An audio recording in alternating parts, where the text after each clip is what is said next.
Sure, I mean, they run a 3-front, which a lot of people like it. It's common. Every defense is in the history is successful. I wanna feel like wishful thinking, pick myself up and move to the beat of my heart and my soul, sing a song for the dreamer.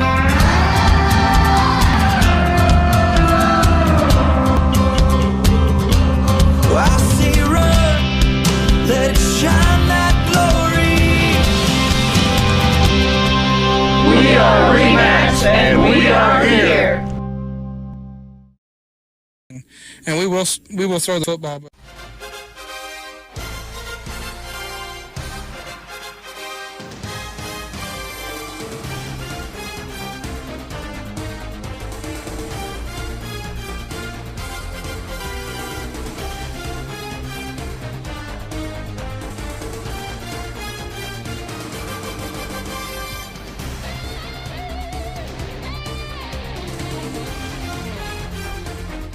I say, man, that's not a good split. Our goal is to be balanced, just so we're hard to guess what we're going to do. We don't want to be one-dimensional, but I would like to see our run game improve, and you're going to see some different things tonight. You'll see some option stuff there, run-pass option stuff. So we'll spice up a little bit, and you'll see maybe more what we wanted the offense to look like from the beginning. Okay. Well, we can also expect a little bit quicker game if both sides of the ball is going to be keeping it on the ground for the most part. Sure, yeah, and I'm not saying we won't throw it around. Oh, no, I know. But it's just going to be a run game. But no, they're going to be a run game. You just don't know.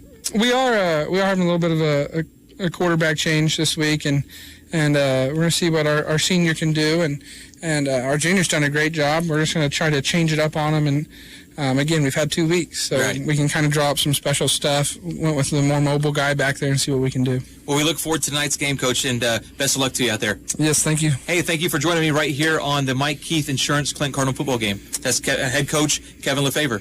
Thank you, sir. Thank you, guys. All right, we're going to go out to the field here in just a few minutes as Cardinals are getting ready to kick off here on 95.3 KDKD FM. You can also watch the game at mykdkd.com. I'll be joining Spencer Edwards up in the box for the call here in just a few minutes, but let's take it up to the field right now with Spencer Edwards. All right, and good evening, everybody, from Oak Grove High School tonight. We welcome you into Clinton Cardinal football right here on 95.3 KDKD FM. Spencer Edwards alongside with Clayton Radford. Glad you could be with us. We've got an absolutely beautiful night for football here this evening as we get ready for Week 5 action. Not a cloud in the sky, and I mean picture perfect here tonight as the Cardinals get ready to take on the Oak Grove Panthers here in MRVC play tonight. Before we get going, want to mention our sponsors as we welcome you into the Mike Keith Insurance pregame show. Also would like to thank Banks Motors, Oak Star Bank, Integrity Floors, Hawthorne Bank, Doty Legacy Group, Greg Smith Ford Lincoln, Atkins Printing, Lincoln Community Care Center, Troby's Maytag Home Appliance, Heartland Hospice, Truman Lake Manor, and Golden Valley Memorial Hospital. Well, Clayton, tonight, good to be back to football first and foremost. After, unfortunately, last week we had the ball game canceled at home against Pleasant Hope, as you heard Coach Lefevre explain that as you guys were talking about it in the pregame interview. But another opportunity tonight, certainly for the Cardinals to come on the road, albeit against a very tough team in this MRVC Western Division in the Oak Grove Panthers. Well, it's something that Clinton's going to have to face at least once a year going forward. Right. It's a new team. I don't think in my recollection that we've ever played Oak Grove before. So if they're a good team or if they're an average team or if they're a not-so-successful team, it doesn't really matter. This is the first time we've played here that I can recall, at least in recent history. And now being in a conference, these are the teams that's going to make Clinton better in the long run. And I think Coach Kevin Lefevre said in the pregame show there that it's the number 8 team in the state in their division. So it's going to be a hard game tonight. But you know what? He knows what they're going to do. He's preparing for what they're going to do. And he's going to bring it right back at him. Exactly. The Oak Grove Panthers, of course, as Clayton mentioned, in the top 10 in the state right now in Class 4. And, of course, they were picked to win the MRVC Western Division. They suffered their first loss in their last game out to another perennial power, the Odessa Bulldogs, who, of course, won state last year in Class 4. But they've had some pretty impressive wins in their other contests with those 3 victories. But they've also had a couple games canceled as well. Right. They lost a game to Richmond, and they also lost a game to Lawson, where the Cardinals, fortunately, unfortunately have only just lost the one thus far. So I think it's a case, Clayton, where we've talked about it, dealing with all this year, where there's probably not a lot of teams in the state that haven't lost at least one game already. Right. Exactly. And, Oak Grove beat Warrensburg. Warrensburg beat Harrisonville. Harrisonville beat Oak Grove. So, yeah. I mean, it's kind of they're all beating each other, and they're all losing to each other, too. So the conference is very equal as in win and losses looking at it now. So seeing Clinton come to tonight's game, of course, we traveled to Odessa a couple weeks ago. It was a tough match, but Clinton got through it, and they improved. You can tell by the way they played against the Forsyth the very next week. Now, we haven't played for 2 weeks. We'll see what we do coming out here tonight. And I'm very excited to be back in the press box on the microphone tonight. First time I've broadcast a sports game since 2016, so very excited to get the kickoff here tonight. It looks like CHS will receive tonight, and I'm doing double duty. You are doing double duty, I'm trying to run the camera and do a little play-by-play with you tonight. So we're on mykdkd.com, of course, with the live stream tonight if you want to check us out on video. So it looks like Clinton has deferred to the second half, or Oak Grove, I should say, has deferred to the second half. So the Panthers will kick off to get this ball game underway here tonight. And the low squib kick goes through the hands of Olson and into the end zone, and that's going to be a touchback, I believe. So they'll bring this out to the 20-yard line. So that was a longer squib kick. Yeah. We saw that in the ball game, of course, a couple weeks ago when Clinton played Forsyth, which was their last game, of course, at home, and that was a case where it was a wet field. Right. So we had all those squib kicks from both sides. Clinton was using it and Forsyth was using it.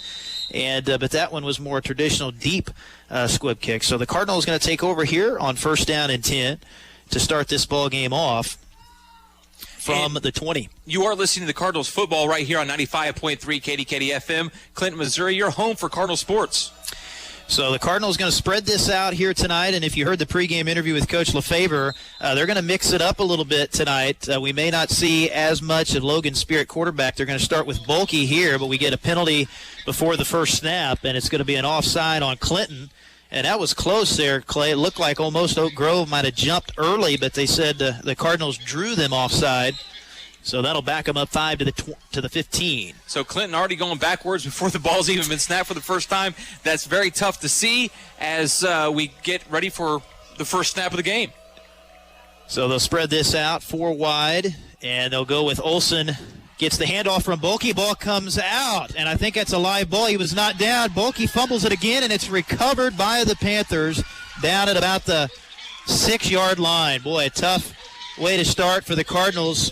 And I think Olson's knee was never down on that, Clayton, and that was a live fumble from the get-go. Bulky had a shot at getting it, just couldn't get it the second time, and then the Panthers able to get it off of the third King had fumble. It. He hit the pile. When he bounced back, he dropped it on the ground, lost control of it, and then Bulky tried to pick it up, and then he fumbled it as well, and then there's a Panther right there to fall on top of it. So certainly a tough way to start for the Cardinals as you fumble deep in your own territory, and now Oak Grove starts 1st down and 10 at the Cardinals 6, and they're going to run it right off left tackle and into the end zone for the touchdown. And that taking it in is Braden Griffin, the junior running back, so that did not take long, and that's what you just cannot afford tonight if you're Clinton. When you're playing a team like Oak Grove, you can't give them freebies like that off of a fumble down at the 6-yard line. So a 5-yard run to take it in. Panthers jump on top. The extra point coming up, and this will be Richard DeCarlo. Yep, kicking this, and we got movement all over the place up on the line here. And this may be offside again on Clinton. Will make it half the distance to the goal.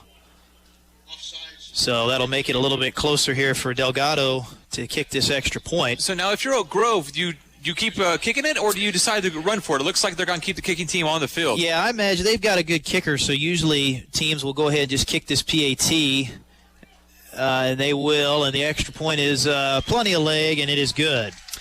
So Oak Grove jumps on top here after a Clinton fumble on the first play from scrimmage as they're shooting off cannon fire here tonight. And the Panthers take the 7-0 lead. 11:52 to go in the first quarter. We'll take a 60-second timeout. Back with a kick after this on KDKD, and also streaming with live video at mykdkd.com. Buying insurance isn't something we do every day, and who would want to? That's why business owners have come to depend on the professional expertise at Mike Keith Insurance. You can rely on agents like Chad Mullins, Christian Delosier, and Mike Keith to make your personal and professional life simple. As independent agents representing a variety of companies like Auto Owners Insurance, they can provide coverage for your business that will protect not only your property, but your future as well. Let the professionals at Mike Keith Insurance help you protect that future by calling one of their offices. Mike Keith Insurance, your local independent auto owners insurance agent. Hey Cardinal fans! Oakstar Bank now offers Clinton Cardinal Visa debit cards. You can help raise money for our fighting Cardinals when you use your Oakstar Bank Cardinal debit card. Simply select credit to sign for purchases, and a percentage of each transaction will be given to the Clinton Public Schools. So stand up and show your Cardinal pride with your new Cardinal debit card from Oakstar Bank, located on North 2nd Street in Clinton. Member FDIC, Equal Housing Lender. And welcome back here to Oak Grove High School. Kick just away there after the touchdown, and a nice return for Jace King as he takes it up over the 30 to about the 35. So the Cardinals will start here 1st and 10 at the 34 after fumbling on the first snap from scrimmage, and it came in a bad spot on the field. Oak Grove got it at the 6, took it in the very next play for the touchdown. So Clinton trying to respond here, down early 7-0 with 11:45 to go in the first. Bulkey at quarterback takes the snap, rolls to his right. He gets going. And he's going to turn the corner a little bit and gets up over the 40.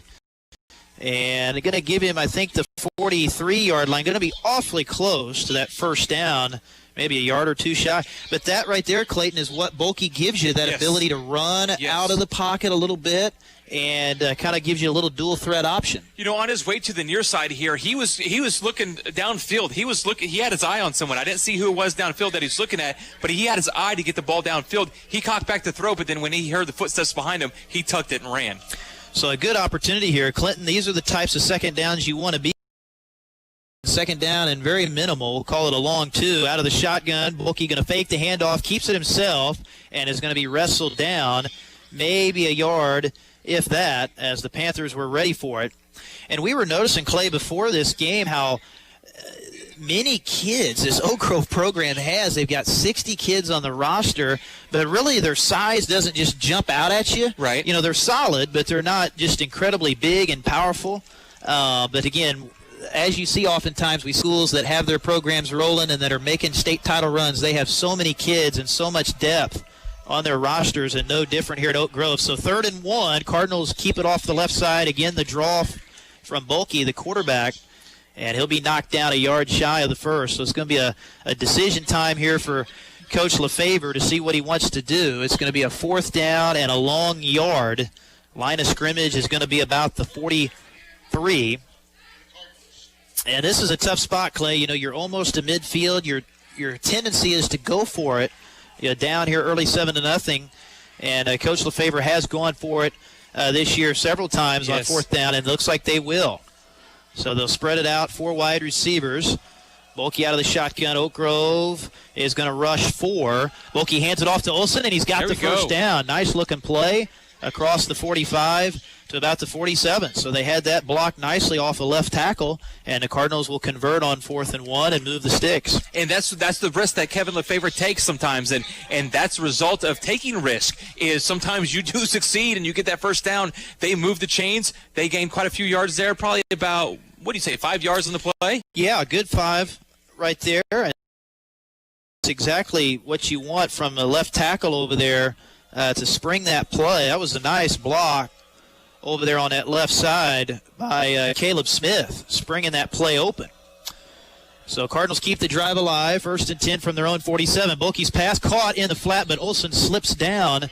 Boy, a tough break there for Jace. I think he would have had some more yards there initially, but he just kind of got tripped up on the sprint turf out there. Nice turf. We were down there earlier for pregame. It is. And I tell you what, it's soft. You know, Clinton has the turf field too, but it's a little tougher, but this one's felt a little soft.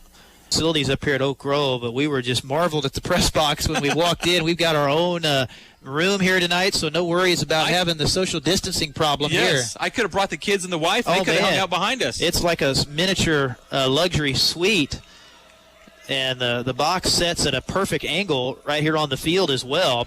So high snap. Second down and 9. Bulkey keeps on the draw left side and angling left and is going to be run out of bounds there on the far sideline.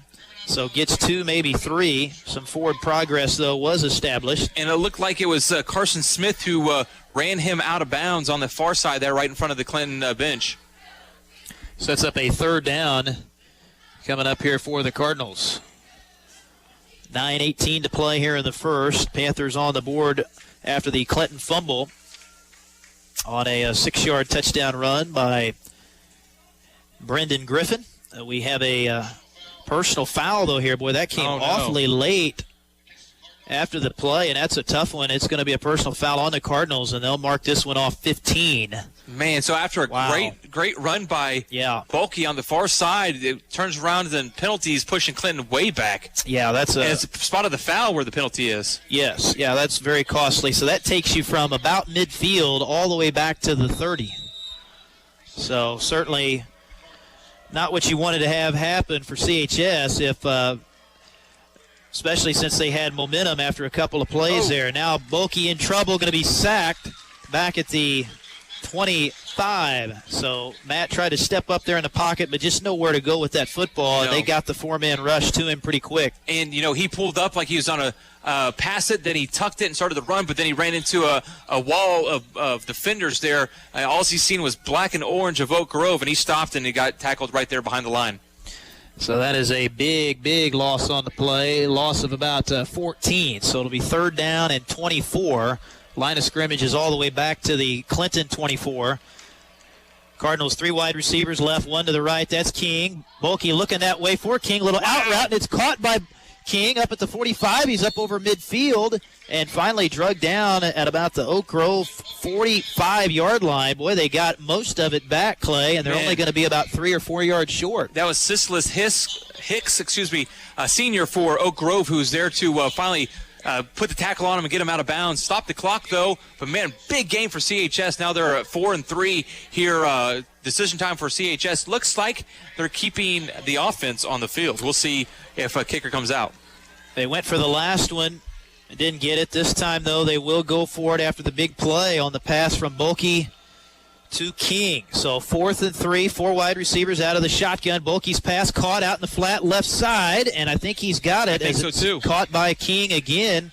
He's been the go-to wide receiver really in all 3 of these games thus far in the season for Clinton, and no different tonight as he's got the first down, gain of 5. And that'll move the sticks to the Oak Grove 41. Spencer, he's seen where the first down was. He ran to it. He ran horizontal along the first down line, and he caught the ball and was just able to lean and fall forward and got the first down. Great field awareness there by Jace King. And I should say, I think the Cardinals did actually get that other one, too. So, that was the run that Olsen had. So they've converted now on 2 fourth downs in this game. Now, new set of downs. Bulkey in trouble, gets out of the pressure, scrambling left, turns it upfield, and a nice pickup. That should be another first down as he gets up over the 30 to the Oak Grove 28. So the Cardinals in a nice rhythm here, and all because they converted on that huge pass play that put them in that 4th and 3. They got about 20 yards of that back on a 3rd and 24, and they hit the big pass play to King. Then the next one they get the first, and now another big run for Bulkey. That's a first down as well. So gain of 12. 1st and 10 for the Cardinals. Line of scrimmage at the Oak Grove 28. 7:48 to go in the first quarter. 4 wide. Back to pass. Bulkey going deep over the middle into the end zone. It's into double coverage. Oh, and JP almost caught that, though. In double coverage. Man, oh, man, JP with that great athleticism almost reeled that in, and that would have been a heck of a catch there. Man. Had 2 Oak Grove defenders right in his face, but almost got it, but it falls incomplete. He turned from offense to defense very quickly in that, and he did a great job at keeping that ball from being intercepted by Oak Grove. That's a very good point. That was really what he had to do at the end, is just play defense there and keep that from being picked. Because, boy, when I first saw that and I saw the 2 defenders, I'm saying, man, there's no way that's not going to be picked off, but he did a good job to prevent it. 2nd and 10 now from the 28. Bulkey back to pass again, airs it out deep over the middle and overshoots King on the deep cross. Behind him. Yes, it definitely was. And, well, I tell you what, they're airing it out right now. Yes, they are stretching the field. And it's working. Yeah, they've hit Big pass play. Oak Grove listened to the pregame. They thought Clinton was going to run it, and they have been. They've been doing the Wildcat pretty steadily here. But, man, it's also opened up the pass for CHS. Sets up a 3rd down and 10. Ball still sits on the Oak Grove 28. Cardinals going to send Abernathy wide to that right side. King in the slot on the right side. And an empty backfield. Bulkey's got the snap. Under pressure, and he's going to be sacked. Oh, boy. And, you know, if he didn't get tripped up, one of the offensive linemen got the defender down on the ground, and then when Bulkey turned around to run, he was right there and tripped up over him, and then, of course, he was sacked. So he had nowhere to run with the defender on the ground right at his feet. So another big loss. Oak Grove's defense coming up with a couple big sacks now. Going to put them in another 4th down, but this one a lot longer situation than the other two that the Cardinals have been in, which they converted on. And now a 4th and 18. They're going for it. And it looks like they will. So Coach Lefebvre trying to keep the momentum on this drive. 4th and 18 from the 36. Bulkey under pressure, scrambling back left, and is going to be sacked. Actually, I think he did just get rid of that. He did. So we'll see. I think he was able to, so the sack will not count back at midfield. But they got the big-time rush there again. That was a nice rush from that right side by Caden Weir. So Bulkey could throw there earlier in the series with ease, had a good pocket, but, boy, it broke down on those last 2 plays. And the Panthers applied that pressure with that front 4. So they're going to take over now, 1st down and 10. Line of scrimmage will be their own 36. Panthers still leading at 7-0, 6:50 to go in the first. As they come up under center, little toss pitch left side, and weaving his way, nice yards over the 40 to the 45. That's Jacob Andel. Yeah, Andel with his first carry of the ball game. Silas Hicks is their quarterback. He is a senior. And not a lot of seniors on this team. I think you counted, 6 or 7? Yeah, I think I see a Hunter Jones out there as quarterback. Oh, no, you're right. Yeah, it is 10 as Hicks will hand off again here, and that'll be a 1st down pickup over midfield all the way down to the 45 of Clinton. That's a nice gain for Carson Smith. So gain of 12 will move the chains. They had Hunter out there on the very first play that scored them the touchdown. He was the starting quarterback, and I thought it was again, but no, they swatched it out with Hicks. So new set of downs for the Panthers, double tight set, and as Coach Lefebvre said in the pregame, they're going to run the ball a lot, and they're going to go power set, 3 backs in the backfield. First man through, pounding his way, and there he goes, 40-30, gets free to the 20 before they drag him down, and that's a nice-looking run by Brendan Griffin, who had the touchdown on the first drive, and rips off 40 yards there. That's tough because they have 3 backs. The quarterback is under center, 3 backs, and you don't know who he's handing it to. And it looks like all 3 are breaking away with the ball, and the defenders don't know who to grab to and go for it. And Jake Worsig with the tackle there, and that was a touchdown-saving tackle as well. So they're going to come back on the ground. Hicks hands it off right side, and 5 yards there over the 15 to about the 13-yard line. And Andel on a carry, so that'll put him in a 2nd down and short. Call it 2nd down and a long 3 for the Panthers. I do want to apologize to everyone watching the game at mykdkd.com tonight because I'm running camera and doing color commentary. A little hard to do both. A little hard to keep up with both. I want to watch the game, but also need to run the camera as well, so I'll do better at that. I apologize. Here's a play fake. Hicks rolling out to his right, fires into the end zone, and it's caught for the touchdown as they had the tight end loose over there on the right side. And he reels it in. So a little rollout bootleg, perfect throw, and trying to get the number. The black on orange numbers don't pick up very well from this distance. I think that was 20, I believe. I couldn't tell for myself. Yeah. Oh, there we go, 86. I don't have an 86. Yeah, we don't have an 86 on our roster. And I think even the PA guy was a little bit late there getting the number. Here's a fumbled snap on the extra point, and look out.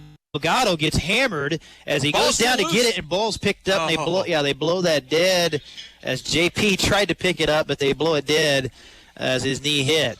So the extra point is no good. Score remains. Oak Grove 13, Clinton nothing. 5:15 to go in our first quarter. Here from Oak Grove tonight. We'll take it back for a 60. Back with a kick after this on KDKD. Hi. Hi, this is Sandy with Integrity Floors. Have you been looking for that unique decorative item or that one-of-a-kind special gift? Well, we may have just what you're looking for. We have a large selection of vases, clocks, wall hangings, decorative tables and shelves, baskets, potpourri, lamps. You name it, we may have it. We've expanded our line of home decor, and we have something for everyone. If you haven't been to our showroom lately, come by and see us. That's Integrity Floors, 1806 East Ohio Street, next to West Lakes in Clinton. Integrity. Our name says it all. Come see us. If you're thinking about a home purchase, now's the time to get pre-qualified for a home loan. Hawthorne Bank Loan Officer Andy Engelhardt explains. We've been at it a long time now with that fixed rate mortgage.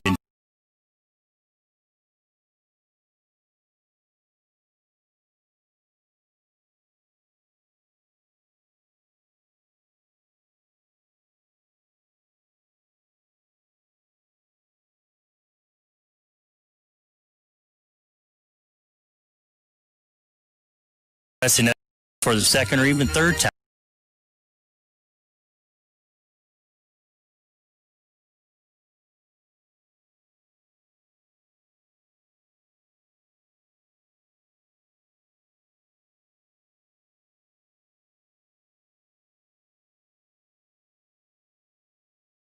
Get along with Andy. You can't get along with anybody. And everyone at Hawthorne Day. Absolutely.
Been pretty sure-handed receiver this year for Clinton. Hasn't dropped many passes at all, and they almost connected there for a brilliant play. They did connect earlier on a 3rd and long on a gain of 40, and now they're facing a 3rd down and 29 from the 15. Other bad snap, ball on the ground. We'll see if Bulkey got back on it. Oak Grove says they have it, and it appears they do.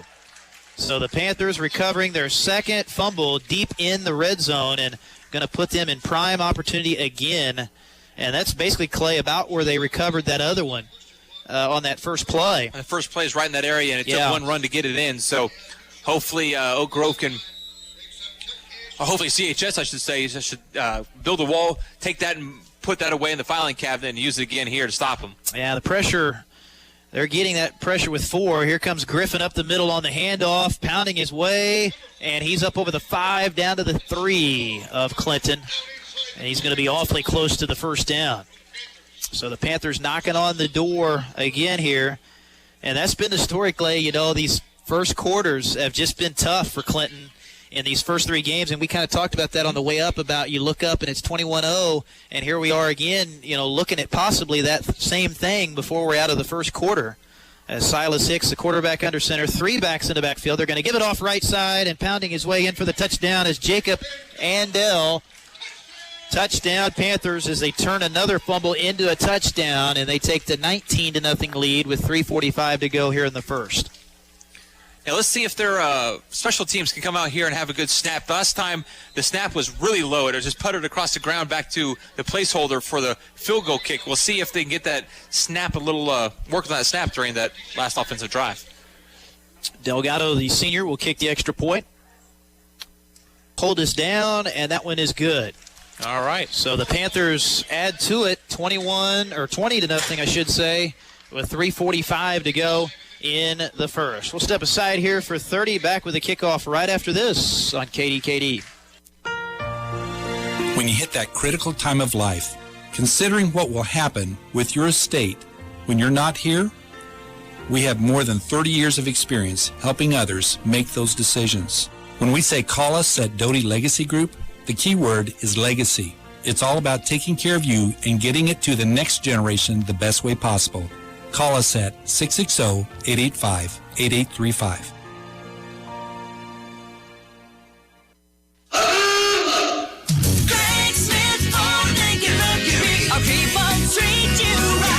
Another one that we got in right next to it is a 2008 Suburban LTZ. It's only got 121,000 miles on it.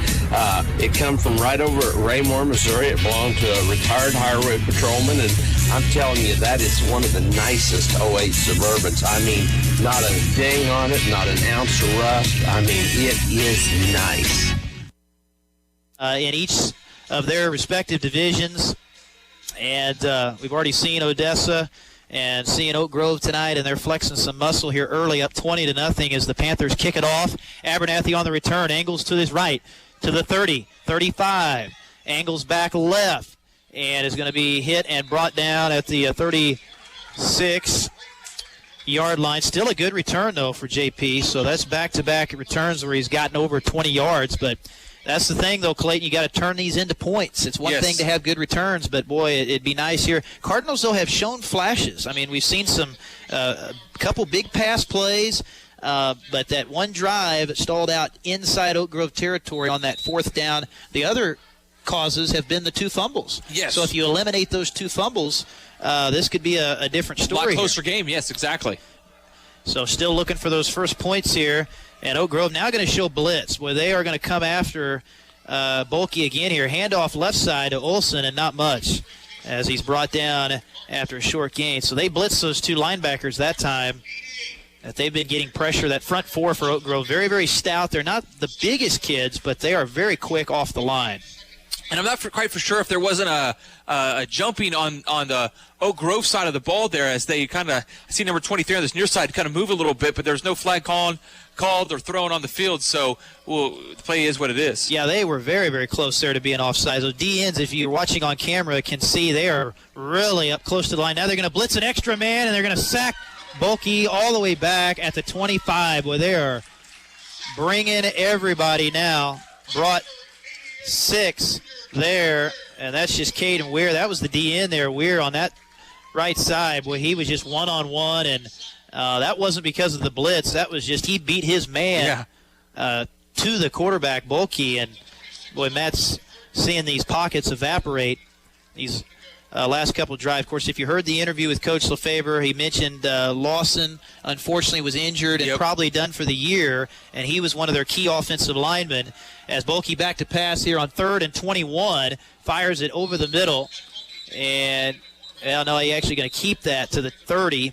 Almost thought about throwing it to Olson, but a flag is down in the backfield. It looked like a offensive holding there once Bulkey started running. Once Bulkey started running, I looked like the offensive line kind of caught him up and hold him, and it looks like they're walking backwards in the sign of that holding on offense. Yeah, that will negate the run there from Bulkey. So from the spot all the way back across the 15 to the 10. So these last two series for Clinton have just gone backwards. It's been tough sledding with this pressure from this front four of Oak Grove. So 3rd and 37. Down to 2:13 left here in the first quarter. Clinton trailing 20-0. Bulkey takes the snap out of the shotgun, pitches it out in the flat, left side, caught by Olson, turns it up the field, and gets to about the 15, but not anywhere near enough for the first down. So it's going to put up a 4th down stick over there, and I think Coach Lefebvre probably going to have to punt on this one. Yeah, he's got quite a ways to go. Yeah. You don't want to be right. You don't want to go back on defense right there in the red zone again. Yeah, you've got to punt this one. There's just all there is to it. So Olson's going to be back to punt this one for the first time tonight. But as we said, Cardinals have gone for it 3 times tonight. Have gotten a couple of them already. But 4th down and 32 and a bad snap over the head of Olsen. That goes through the back of the end zone, and it counts as a safety. Man. Wow. I did when Olsen was back there to take the snap, he was really far back. He seemed like he was trying to draw him off a little bit with maybe a shotgun look, but if he was trying to punt it, we don't know because the punt went way over his head, and it just looked really... Yeah, he looked a little deeper for the snap, I agree, than typical. But, yeah, that just did not go well at all. So that counts as 2 points there for Oak Grove as a normal safety would. So makes the score 22-0, and now, of course, Clinton will have to punt to Oak Grove. So they're going to get this ball again here, I believe. That's how the rules are, I think, in college and pro. If you give up a safety, you have to kick. Yeah, they will. Kick to Oak Grove. So the rule is the same, of course, here in high school. So just a tough first quarter. Again, we saw some flashes on that series there. Of course, it's been it's been 2 series ago, though. It's been a while since they had some momentum there, and we're moving the ball down the field, picked up a couple first downs, but 2 fumbles and then a bad snap on a punt have really hurt the Cardinals in this first quarter. So the Cardinals will punt/kick here. They line up like you would in a normal kickoff, but you have to punt the ball is the rule. So Olsen will get an opportunity to punt this. Looks like it'll be from this 20-yard line. Yeah, and you see on the camera how Oak Grove is all up on the other side of the field. And look at this. Wow. Olsen booms the punt. He kicks it over the head of Andell. He goes all the way back to his own 15 to return, but look out. He's up over the 30 and almost gets out of the tackle, but takes it to the 38-yard line. So got some yards back there after that was a booming kick. It was a great job by Jace. I thought Odessa was looking for the fake. Yeah, Oak Grove was definitely up on their half, and that's where they were expecting it to be a short punt, but he kicked it flat over their head. And now the Panthers back on offense, but it doesn't feel like they've had the ball a whole lot, really, but yet they have 22 points up on the board, and they've just scored so quickly. That was a 60-yard punt. Yeah, very good punt from Olsen, and that will be the longest punt of the season for the Cardinals. So they set up under center. Panthers trips in the backfield. Hicks hands it off right side, and all kinds of daylight. There goes Carson Smith into the open field down the right side. 20, 15, 10, 5. Nobody's going to get him. Touchdown, Oak Grove. Another touchdown, another 6 points on the board for Odessa with a long run. CHS had 3 in the back to keep their eye on. It was the last man they handed it to. He went to the far side from our broadcast position on the right-hand side and just seen nothing but pasture in front of him and took off running. About a 60-yard run there for Smith, so he gets into the act now. And, there was nobody out there at all on that right side on a lead playoff right tackle. So Delgado's extra point is good.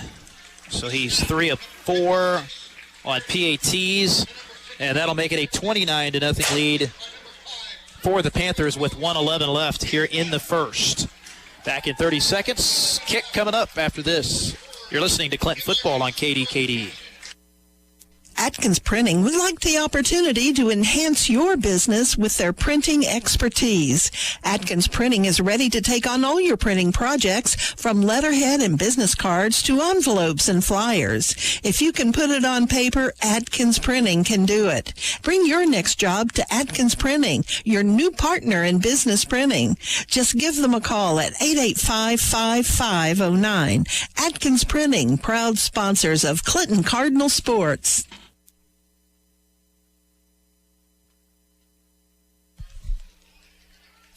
Welcome back to Oak Grove. 1:11 left here in our first quarter. Spencer Edwards, Clay Radford with you here tonight. Clay doing double duty on our video streaming live. You can check that out at mykdkd.com. Panthers' ground attack has been as advertised thus far. Already over 100 yards rushing. They've got 3 guys with touchdowns.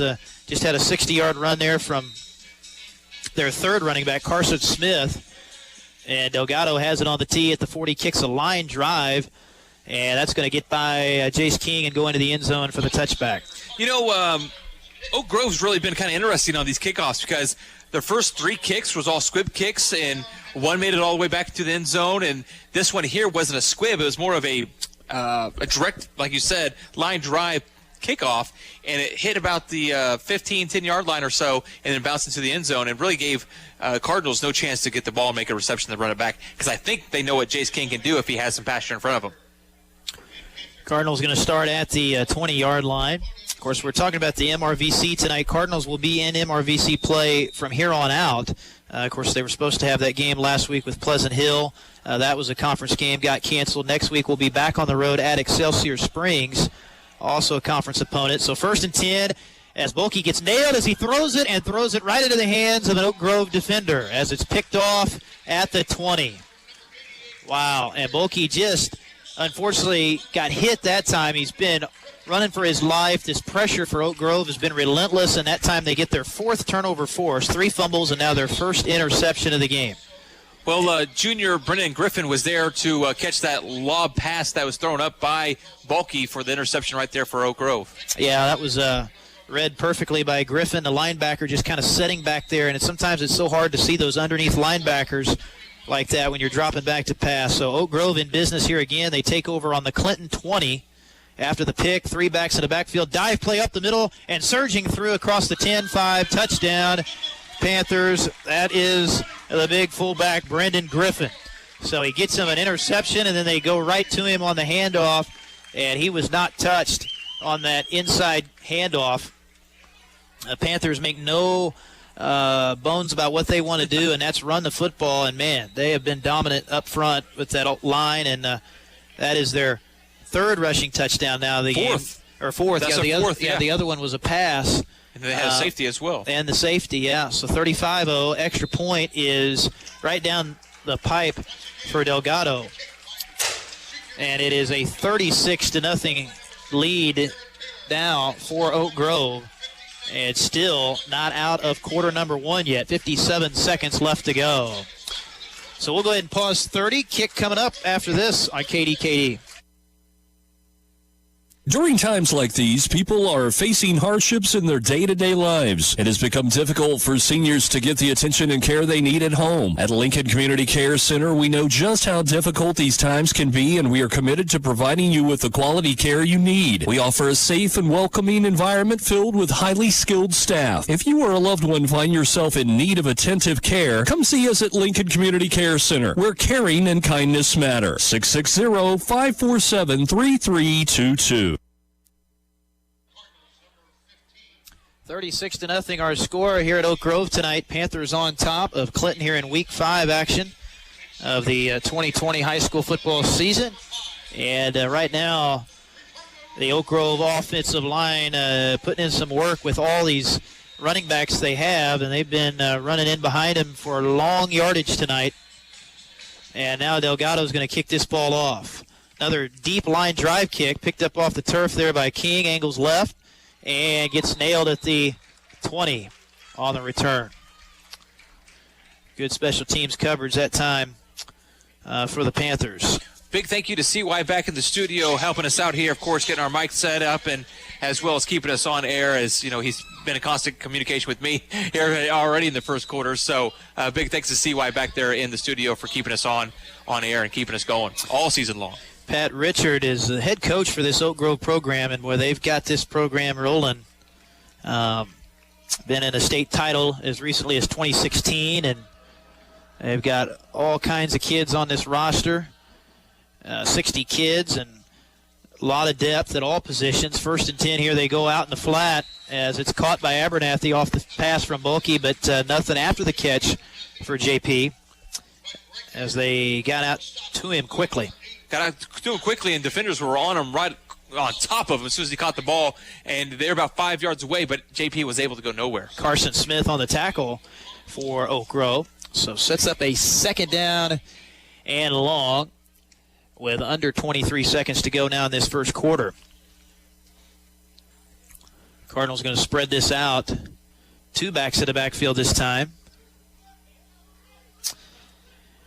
So have not seen Logan Spear at quarterback tonight. It's been all Matt Bulkey. Bulkey going to take the snap here on the keeper left side and is drugged down, not able to turn the corner as they're going to drop him for another loss. He ran all the way across the field, but he forgot to go forward, so he was running behind the line of scrimmage the whole time and loss of about 3 on the play.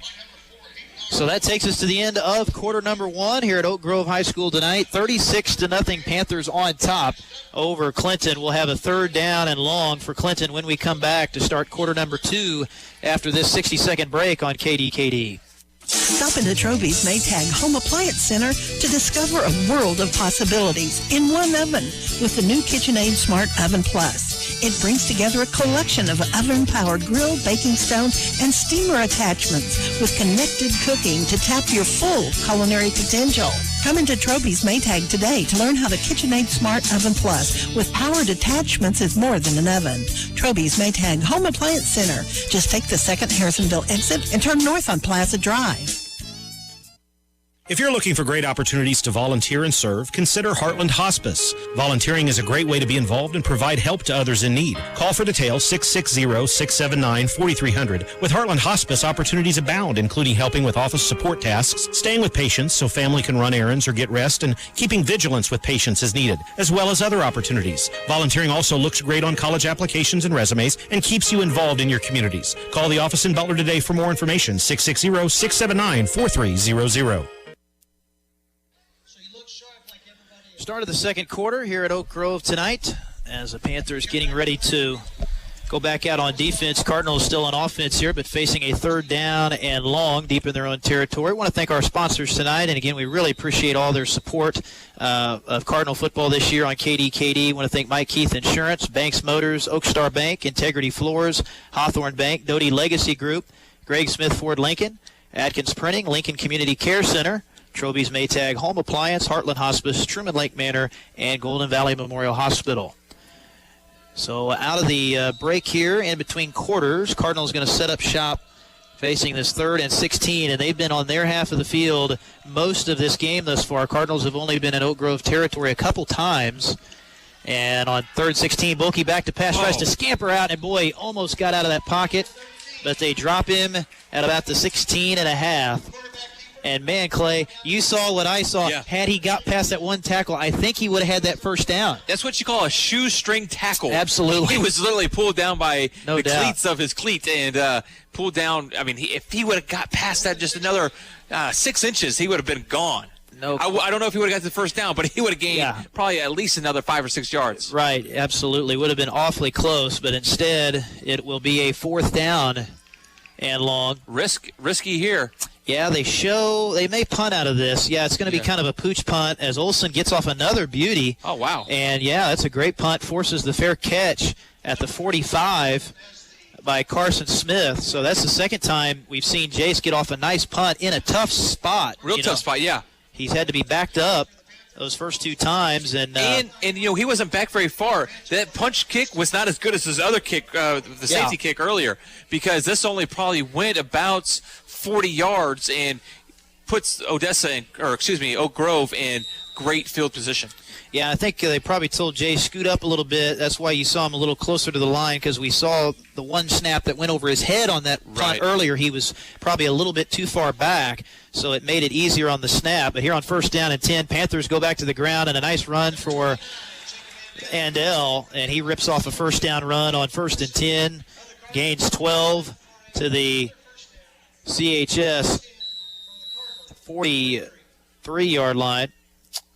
So new set of downs already, and they've been good for about 7 yards a carry tonight. That's a pretty good average. It's just so hard when you have 2 or 3 men lining up in the backfield. You don't know where the ball's going. It's a guessing game every time. If you're especially on the defensive line, you know, the backs can see a little bit better. But now this set they only have 1 in the backfield, but they have 2 in the triangle. Yeah, they've got 2 wingbacks and a fumble there. Their wingback on the right side fumbles that pitch, and it's loose on the deck. We'll see who's got it as they try to sort out the pile. And they're going to say Oak Grove ball. Boy, they were very fortunate to get back on that. But yeah, this is old-fashioned football. I mean, Oak Grove plays that 2 wingback. They call it the wing tee. Okay. Some people call it a veer. You know, it's what they used to run in the 90s. I mean, you don't really see any spread, or we haven't at all seen any spread sets from this Oak Grove team. It's the two wing backs and mainly, like you said, three backs in the backfield most of the time. And it's tough to play against Clay because you really don't see it that often. You know, you might play one or two teams. You know, we kind of saw that with Forsyth. They ran old-fashioned style sets with those running backs, and you're typically preparing for those four wide receiver sets. As Oak Grove takes a timeout here, we'll go ahead and keep it here. But you know, Coach Lefebvre knew what he was facing tonight, but it's hard to practice against because these types of offenses, your offensive lines, the blocks happen so fast. So quickly. You got to get off those blocks fast. Well, you know, one thing, during warm-ups, I was watching Oak Grove, and they would have the three backs, and then they would do some crisscrossing. And when you get your backs in the backfield crisscrossing, as a defensive lineman, you can't see, where those linemen or where those backs are moving to, and you don't know which way to shift right or shift left, and then the ball's going the opposite direction. So second down coming up for the Panthers out of the timeout. Split set again, two wing backs, one tailback. And Silas Hicks backs to pass, going to go over the middle, got a man wide open, caught at the 20, 15, 10, 5, touchdown, Oak Grove. They snuck in the over-the-middle pass. Cardinals were sucked up on the line, expecting the run, and they hit Kirk Jamison. Wow, out of the backfield there, and he was running free down the middle in a 50-yard touchdown pass. That was a great, actually, it was a 43-yard pass, but by the time he stepped back in the pocket and pitched it, he was about the 50-yard line. I'll tell you, man, these plays have come in chunks for the Panthers. They have been big-time plays, and they take the 42-0 lead. Still 10-14 to go before halftime. We got penalty flags down. We got a false start on the Panthers before the extra point. Now, this will be interesting because Clinton has gotten in the backfield to almost get a couple of blocks here. So with them backing him up this time, Clinton may have a chance to get in there and get a hand up on it. Yeah, they've only missed one PAT tonight. That was the fumbled snap they had earlier. But since then, Delgado has been perfect on the kicks. So it moves them back 5 here. He's had plenty of leg, though. I don't think this will affect him too much. A little bit of a high snap. That one is angled left, but he's going to sneak it in there. Barely. With plenty of distance. So the Panthers add 7 more up on the board, and it's a 43-0 lead, 10-14 to go before the half. We'll take a 30 back with a kick after this on KDKD. If you or a loved one is in need of skilled care, choose Truman Lake Manor. We're locally owned. Our daily rates are up to 50% less than what some of the big corporate care facilities charge, but our level of care is second to none. Residents love our outdoor courtyard, daily activities, and experienced staff that become far more than just caregivers. Truman Lake Manor, affordable living with people who care. 600 East 7th Street, Lowry City, Missouri, 417-644-2248. Spencer Edwards, Clay Radford back with you here at Oak Grove tonight. And the Panthers looking like the number 8 team in the state right now. Man, oh, man. 43-0 is the lead. This team is a well-oiled machine. You know, the run, and then they had it wide open over the center there for that long touchdown pass. I tell you what, what they're doing on offense is just Clayton can't come up with a way to stop them. So 2 passing touchdowns. The rest have been rushing. They also picked up a safety. Cardinals have turned it over 4 times in the ball game, so that certainly has not helped. After the kick from Delgado goes off the hands of Bulky, King gets crunched at the 30, and they'll pile him up there. Boy, we could hear the pads pop from up here, Clayton, on that one. That was a big-time hit.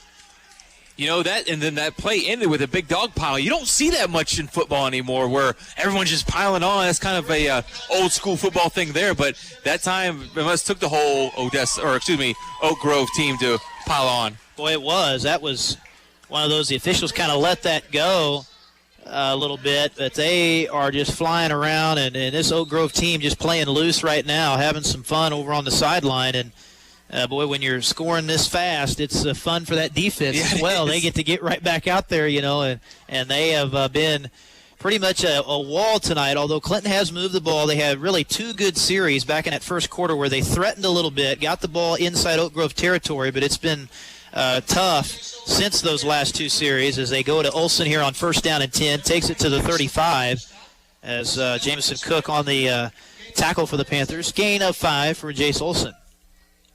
You know, that snap was really high, and Bulky had to go up to get it when he came down, and right there already was Olsen, and Olsen took it from him and luckily was able to get out and gain 5 on the play, but could have been bad with the high snap on it like that. So that's up 2nd and 5 for CHS. Line of scrimmage, their own 36. Cardinals go with 4 wide receivers, and ball goes right off the hands of Bulkey, loose on the turf again, and boy, fortunately, Jace Olsen right there to recover.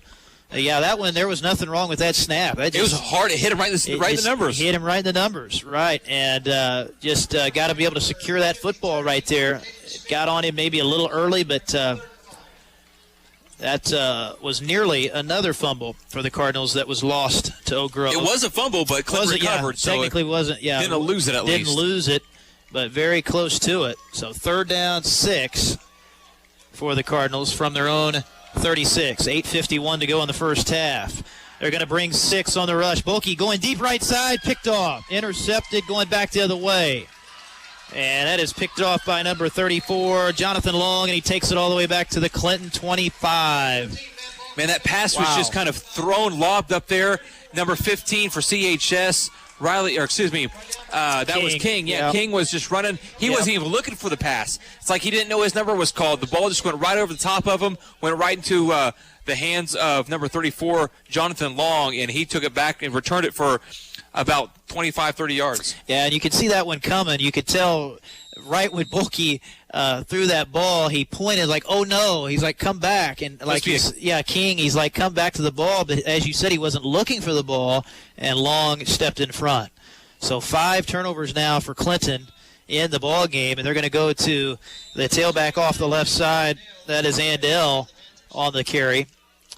A short gain on the play. Give him 3, maybe 4.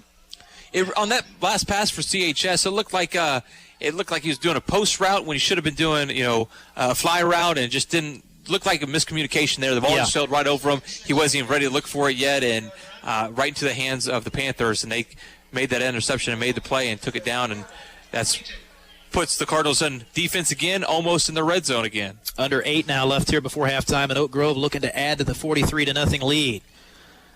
Hicks hands it off left side, and Dell breaks free to the 15. Oh, and he is tripped up at the 12. And had he gotten out of that tackle, probably would have taken that to the end zone. JP was lucky enough to dive out there and slide across the ground, but just barely catch the legs of Andell to pull him down and slow him up and stop him before he broke away for a touchdown. Well, Andell having a huge first half, 2 touchdowns, about 100. I've got him down unofficially for 127 yards rushing. So that's probably a low number. But he's been their primary back. The other 2 that we've seen have been Carson Smith. He has a touchdown. And then a couple touchdowns as well for their big fullback. That is Brendan Griffin. They go back up the middle here on 1st and 10 at the Clinton 15. And pounding his way over the 5 and into the end zone for another touchdown is Jacob Andell. You guessed it. That's his 3rd touchdown of the night. Man, oh man. It's hard to stop that run when you know it's going to him, and he just powers that offensive line. As we talked earlier, the size doesn't look too big for Oak Grove, but the strength, they're pushing Clinton around on that line. Yeah, they're and solid. Really opening up a path for the running backs to sneak through. Very, very solid offensive line. They have been on their blocks all night. Delgado's extra point is no good. No good. Misses this one wide left. So score remains at 49-zip. 7:35 to go. They're going to run out of ammunition over there, Clayton, on that cannon. Mercy. I won't be sad. I jump every time that thing goes off. I mean, they got the cannon tonight, and they fired it off on every touchdown, and the guy still has ammo over there. So he might have to run to the store. There's no ammo shortage up here. So I tell you what, man, he stocked up before this one. So let's keep it right here. Okay. Let's keep it right here for this break. We have current score, I should say, here in the second quarter, 49-0, as CHS trails to the Oak Grove Panthers here early in tonight's contest. But man, CHS got to get the ball moving. They got to stick back to the original game plan, move the ball on the ground, might open up some passes. We've seen it there in the first quarter. It worked. They moved the ball, but I think Oak Grove picked up on it very quickly and was able to stop them, and they haven't been able to be as productive as they want to be on offense for CHS.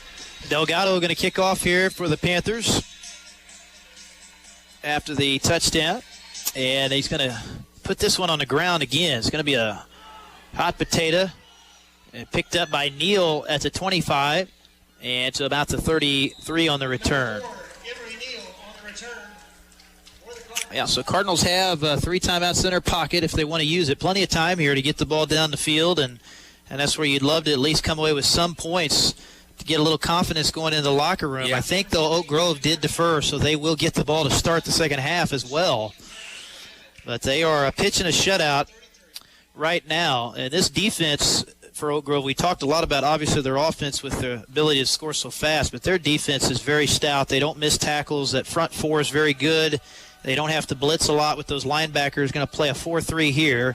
3 middle linebackers. The Cardinals going to put Spear in at quarterback now, and he rips a pass, caught over the middle there. Nice grab by King, and that goes for 20 yards and a first down. But, King's shaken up. He got hit there low, and, boy, that's not good there, Clay Radford, because, man, he's your key guy on offense. Man, oh, man. Well, Coach was saying that he's been – had a little bit of injury that he's been trying to shake off since week 1, and looks like it might have aggravated, or hopefully it's not a new injury. Gosh, that stinks, because he's had a good game tonight. I've got him down for 4 catches and 87 yards, and he's going to have to come off. And that was the thing Coach Lefevre, of course, told you, was it was kind of nice in a way to miss that game last week, because he felt like you get 2 weeks to kind of get a little bit healthier.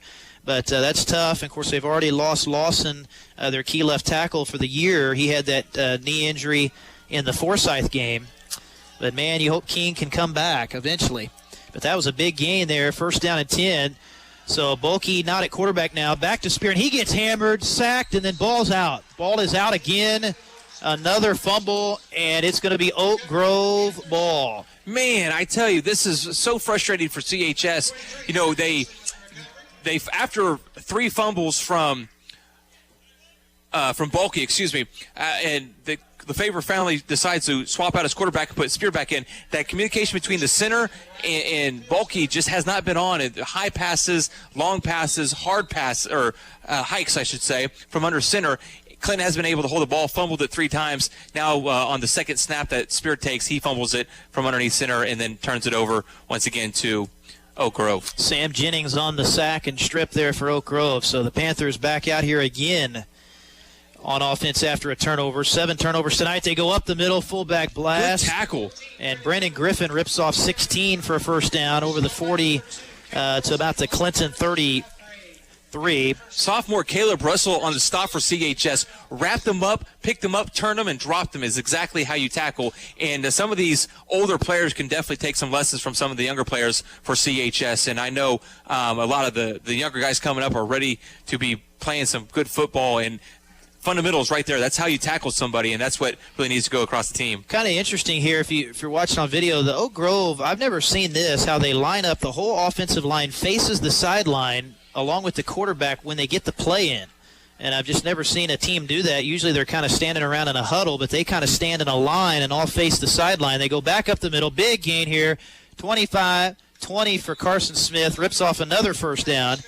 Gain of about 18, but they are just getting these huge chunk plays. I mean, they're probably averaging around 15 yards a play right now. And they are coming in bunches. Most of it's been on the ground, but they've hit a couple big pass plays as well. And they are knocking on the door again here. First down and 10 at the Clinton 18. 5:35 to go before halftime. And they are on the march. So they check those wristbands. Silas Hicks, senior quarterback, going to come up to the line. 2 wingbacks and 1 wide receiver split wide to the right. And the dive play up the middle. Not a lot doing there for Brendan Griffin that time. So that was probably one of the smallest gains that they've had in this entire first half right there. But I tell you what, that kind of reminded me of Marcus Allen. He just went right over the top. He didn't really dive or jump or anything like that. He just kind of fell right over top of the pile that was there, and he gained up 2 yards on that one. He sure did, and this is going to bring up now 2nd and 8. And they're using some of this clock now, not in any hurry. They actually are keeping the play clock on the field tonight, so we don't have the play clock down there. Apparently is not working. And see this scoreboard on my end of the field, it's just blacked out. I don't see nothing down there. So you're the only one with the scoreboard. Yeah, they just down have there. that one scoreboard and then no play clock tonight. So trips in the backfield, toss sweep left side to Carson Smith, looking for the edge, turns the corner at the 10, cuts it in at the 5, and he's in there for another touchdown. Or was he out of bounds? Nope, he was in there. Thought he may have stepped out at the 1, but they give him another touchdown, his second of the night.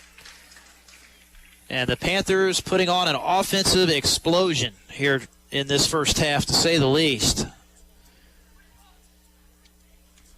Well, to really watch this Oak Grove move the ball in the backfield is quite entertaining, because they're moving it in the backfield before they even get to the line of scrimmage, and then when they hit the line of scrimmage, they're explosive, and they just take it down the field, and Clinton can't keep up with the speed. 55-0 the score, extra point on the way. Snap down, kick up, and it is going to be right down the middle this time. 56-0. Panthers pouring it on here in the first half. 4:23 to go before the break. We'll take a 30, back with a kick after this. You're watching on mykdkd.com and streaming live here on 95.3 FM. Golden Valley Memorial Healthcare was recently named one of the top 10 hospitals in Missouri. This demonstrates their commitment to providing you the highest quality of care. Their team of highly trained medical specialists provide a wide range of services, including specialized areas, to ensure you can get the care you need close to home. Call 660-890-7300 to schedule an appointment. Golden Valley Memorial Healthcare, dedicated to providing you the golden standard of care.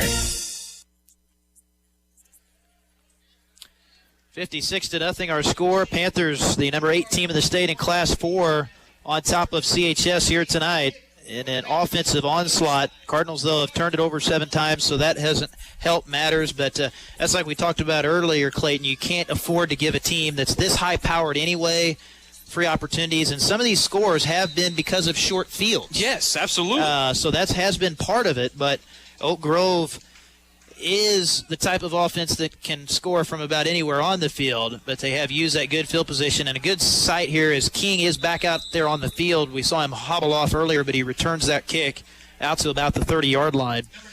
Well, you know, I think Odessa has started possession on their side of the field once this entire game. Yeah, it's been the field position battle has been pretty lopsided, no doubt about that. But, yeah, they have used those short fields to their advantage, and you come out right out of the gate. We talked about first quarter. They put the ball on the ground a couple times. You give them the ball at the 6, and that's just, easy pickings there for an offense like Oak Grove. You spot them the 6-yard line, and they're going to put that one in their sleep. So 1st and 10, back to pass. Bulkey gets hit as he throws. Ball up for grabs, intercepted. Intercepted again, coming back the other way. This is Hayden Armstrong down the left side, all the way down to the 10 to the 5 before they bring him down. And again, that was just the pressure put on. Bulkey got hit trying to get rid of that ball. The timing, of course, is all messed up because the pressure is out there so quick. And that's Bulkey under center? Bulkey, yeah. Okay. Yeah, Bulkey lofted it, and, man, it was all thrown off because of that pressure. Yeah, and, that's tough for that center to get in a rhythm with the quarterback as well. Or you got to have Bulkey back there, you're going to have Spear back there. Each, center's used to having right there all season long Spear back there, but now you throw in Bulkey out there, now you're mixing them in, swapping them out back in and out. It's kind of hard to get a rhythm going. Timeout Oak Grove. We'll go ahead and keep it here with 4:06 left in the first half of football. And the Panthers, of course, have now got it up over 50, so we'll be in for a running clock to start the second half, and probably will be a JV second half to start for Oak Grove. They have more than enough kids to field a full JV with 60 kids on this roster. I mean, it was impressive when me and Clay were walking in. They were all walking off the field, and they just kept coming off the field. There were so many kids just in a line, and, man, they've got and, isn't that such a luxury for a coach? I tell you, when you've got that many kids on a roster, and you can even have some kids that can play both ways where you don't have to have kids play both ways, where you can play some kids on offense and some kids on defense, and they kind of have that luxury a little bit. But I want to thank our sponsors here again tonight: Mike Keith Insurance, Banks Motors, Oak Star Bank, Integrity Floors, Hawthorne Bank, Doty Legacy Group, Greg Smith Ford Lincoln, Atkins Printing, Lincoln Community Care Center, Troby's Maytag Home Appliance, Heartland Hospice, Truman Lake Manor, and Golden Valley Medical Hospital. We really appreciate all their support here for allowing us to bring you Cardinal football this season on KDKD, and they are going to be on defense here after the pick. Oak Grove sets up shop, first down and goal at the 6.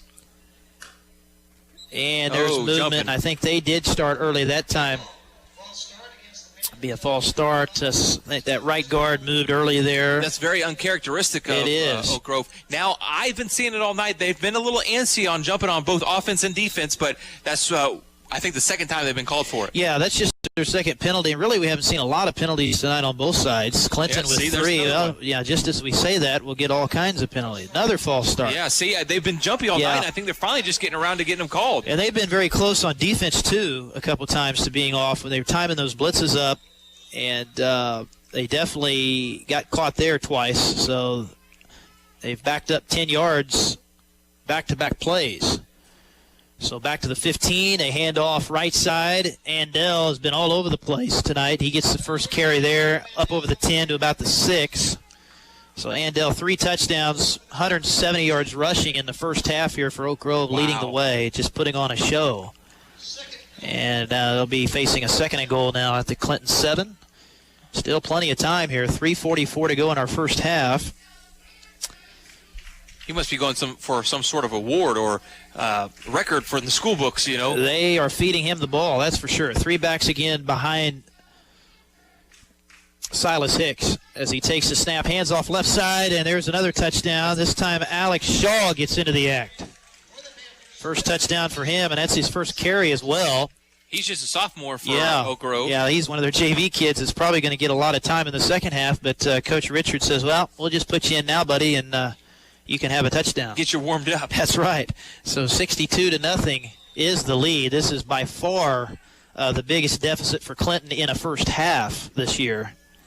So for a whole game. For a whole, yeah. I mean, I don't think, you're right. They haven't given up 60 in a game yet. I think California was that first one that got close. Extra point is no good.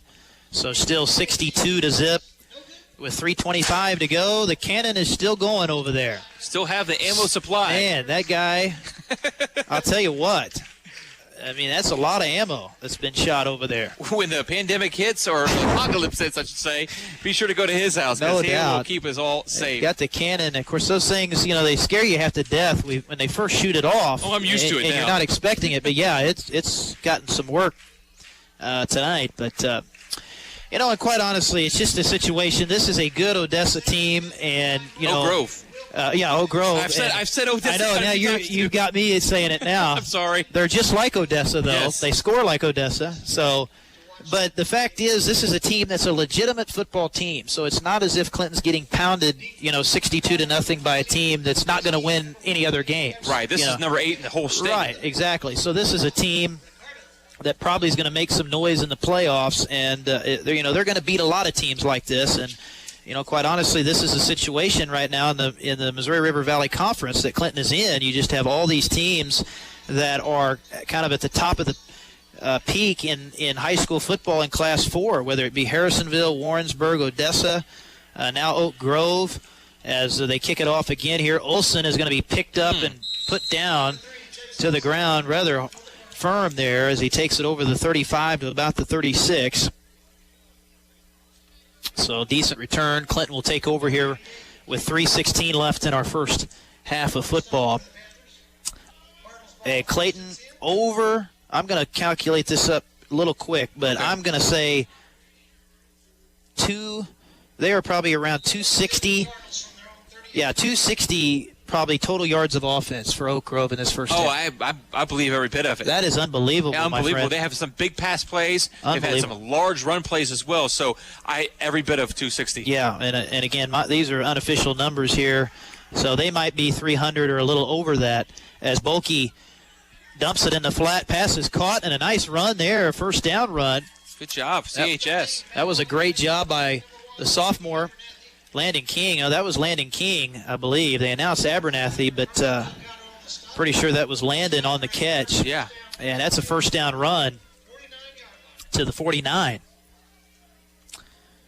And that's what Clinton needs. Clinton needs some big bursts, some big yards quick, and then, settle it in. Just get the ball deep into Oak Grove territory and see what they can do from there. And Clayton, do you know, is Landon King, would he be the younger brother, probably a Jace? Or I'd be speculating, but speculating I would on that? go for it.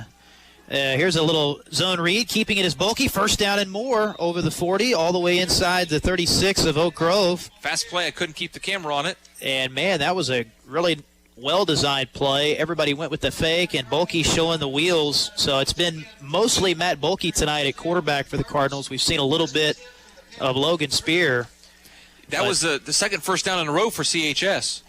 Spear, of course, was the starting quarterback in the first 3 games, but Coach Lefebvre changing it up tonight, and he said that in the pregame interview. He said, we're going to go kind of more Wildcat. You know, Bulky gives you kind of a running threat, where Spear is more of a passer, as Bulky's going to keep again here up the middle. Sheds a tackle over the 30 to about the 25. Another nice gain, and he'll be awfully close to another CHS first down. Let's see where they spot the ball. It's going to depend on that spot, and I think he's going to be about a yard shy. Man. Good 3 plays in a row for CHS. They're linking some chains together and moving the chains while they're doing that. Yeah, this is by far the best series we've seen in a while, kind of similar to that series they had in that first quarter that stalled out at about this spot on the field. So hopefully they can keep it going. Still some time here, 2:27 before the half. Bulky back to pass, little screen, left side, caught by Olson. Turns it up, has the 20, 15, 10, 5, pounds in there, and there we go. CHS was able to get a pass off, and I seen the pass, them setting up for the pass to the near side, and he pulled back and dumped it right off, a short pass over the top to Olson, and he was able to run and sprint, broke some tackles on the way, and get it in for a touchdown. That's CHS. Beautiful drive for Clinton, and that was a perfectly designed screen. They had that set up just how you draw it up. 5 blockers down the field. Those blockers release and get down the field 5 yards, and you want those guys, those D linemen, to come running at you, and then boom, you just drop it up over the top, and they did it perfectly. So Olson, I've always thought he would be really good in the screen game, and we may see Coach Lefebvre work that in more as the season goes along. Cardinals going to go for 2 here as they hand it off to Olson, and he's going to be stopped just short of the goal line. But that is a nice series. Cardinals do at least get on the board here before halftime to make it 62-6. 2:16 to go, but a 30-yard run, a little screen play as Matt Bulky connects with Jace Olson. But that drive, Clayton, really set up by those nice runs that we saw from Bulky. They kind of moved that ball with a couple chunk plays with Matt down the field on some quarterback keepers. Yes. And then you work that screen in, and it really caught Oak Grove off guard. So what do you say, that was a 30-yard pass? I think so, yeah. Right around 20. Yep. Yeah. Yeah, so he had lots of daylight because on those screens, you've got initial room. It's just a matter of if you can get to that second level, and those linemen were there, and that's just a perfect play at that time because, you know, they're thinking, let's rush. Well, you come at us, but we can drop that over the top of you, whereas had he just tried to drop back and go deep on that, probably would have had a sack. Right. Because all your linemen were already down, but that's what you want is those linemen down the field blocking on a screen pass like that as opposed to just staying up and blocking up at the line of scrimmage on a typical pass play. I think the secondary for Oak Grove was kind of surprised to see that he got the ball out of the pocket. That's right. So the Cardinals will kick it away. I believe this is Caleb Smith going to do the honors here at the 40. But Oak Grove will get the ball to start the second half because they deferred, if my memory serves me correctly. Yes, you are correct. And they're going to put this one on the ground. A little squibber, and look out. Well, JP, if you saw that on camera, he was flying down the field. He was ready to take his head off, but fortunately he recovered that ball, and the Oak Grove guy just got down, and JP just kind of went right over the top of him.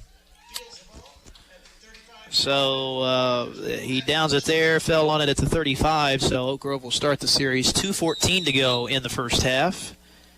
And they will, looks like, go ahead and go to a new quarterback here, I do believe. I had thought that they pulled out, started putting in their JV here already. Yeah, it looks like that is the case. I believe this is Brendan Griffin, which we've seen a little bit of him tonight already at fullback, but he's going to come in at quarterback. So I don't know if he's their JV guy or if they'll bring in a new guy in the second half.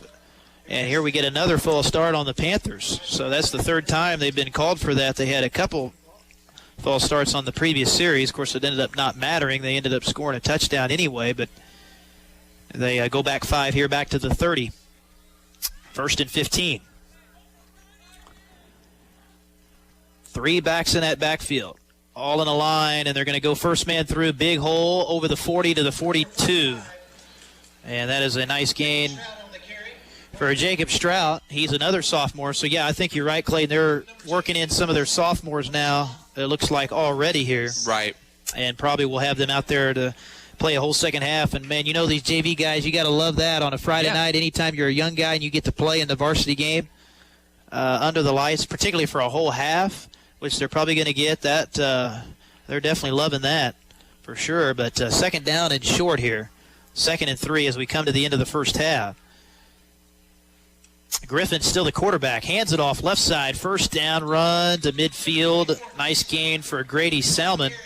His first carry. So, yeah, we're seeing some new running backs in there now for Oak Grove. King, or I should say Carson Smith and Jacob Andel, their nights may be done now. Andel, huge first half. Yes. 170 yards. 179 yards rushing and 3 touchdowns. So that's the case, Clayton, where that's good for a whole game. He did that in one half. Yeah. You know? So that's pretty impressive. First down and 10 at midfield. And they're just going to take a knee. That's a classy move there. Yeah, very classy. Coach Richard there. Not going to worry about trying to run any more plays here. You know, Spencer, coming up on our halftime, it's the Banks Motors halftime show. We have a large scoring summary to go over. We'll recap that coming here up in just a few minutes. But, man, what can you tell me about this first half? I mean, some things that I know Cardinals need to work on, and we'll dive into it at halftime. But, you know, looks like Oak Grove will take another knee here to probably end out the first half. I like that by Coach Richard, too, because he would there'd be some coaches that just say, well, we're going to go ahead and keep running some plays here, but he's got his JV and going to just set on it and take it to halftime as the Oak Grove Panthers lead this one at the break over Clinton 62-6. We'll take a 2-minute break here. Be back, and Clayton will have a recap of the scoring for you, and we'll talk about some other stuff as well as the Banks Motors halftime show coming your way after this 2-minute break here on KDKD, your home for Clinton Sports. I wanna feel like wishful thinking, pick myself up and move to the beat of my heart and my soul, sing a song for the dreamer.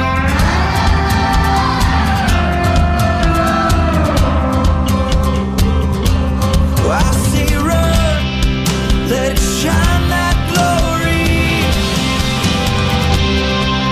We are Remax, and we are here.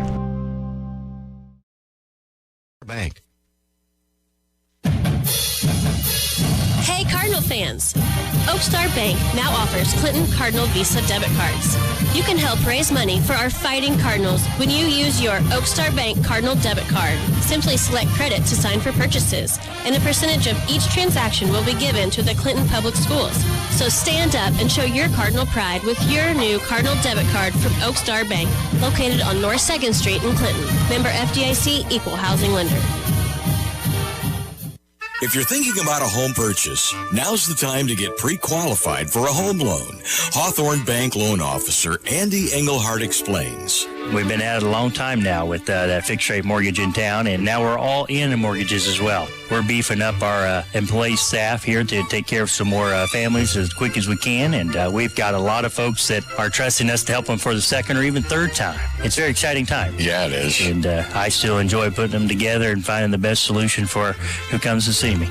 Because we're here to help them. Right, because if you can't get along with Andy, you can't get along with anybody. And everyone in Hawthorne would do the same thing. Absolutely. It takes a lot of people to make that mortgage work. Right. And I think that's what your hometown bank can do for you. Because we're here to help them. Well, and you just hit the nail on the head, Andy. It's the hometown bank. Call Andy. He'll help you finance your dream home with a mortgage from Hawthorne Bank.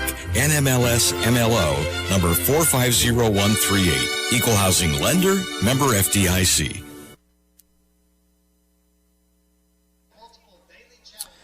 And we're back here at Oak Grove High School here tonight. We are at the half here in Week 5 action, and all Oak Grove 62-6 over Clinton as they put on a show offensively. Really from the word go here tonight. They got on Clinton here early, took advantage of 7 Clinton turnovers as we welcome you into the Banks Motors halftime show. And Clayton Radford has a recap of the scoring in that first half, and a lot of it for the Panthers. Yes, there was a lot of scoring there as we got things going very quickly for Oak Grove because CHS received the ball, but they fumbled it on the very first play, and the very first play from the offensive line for Oak Grove was a touchdown.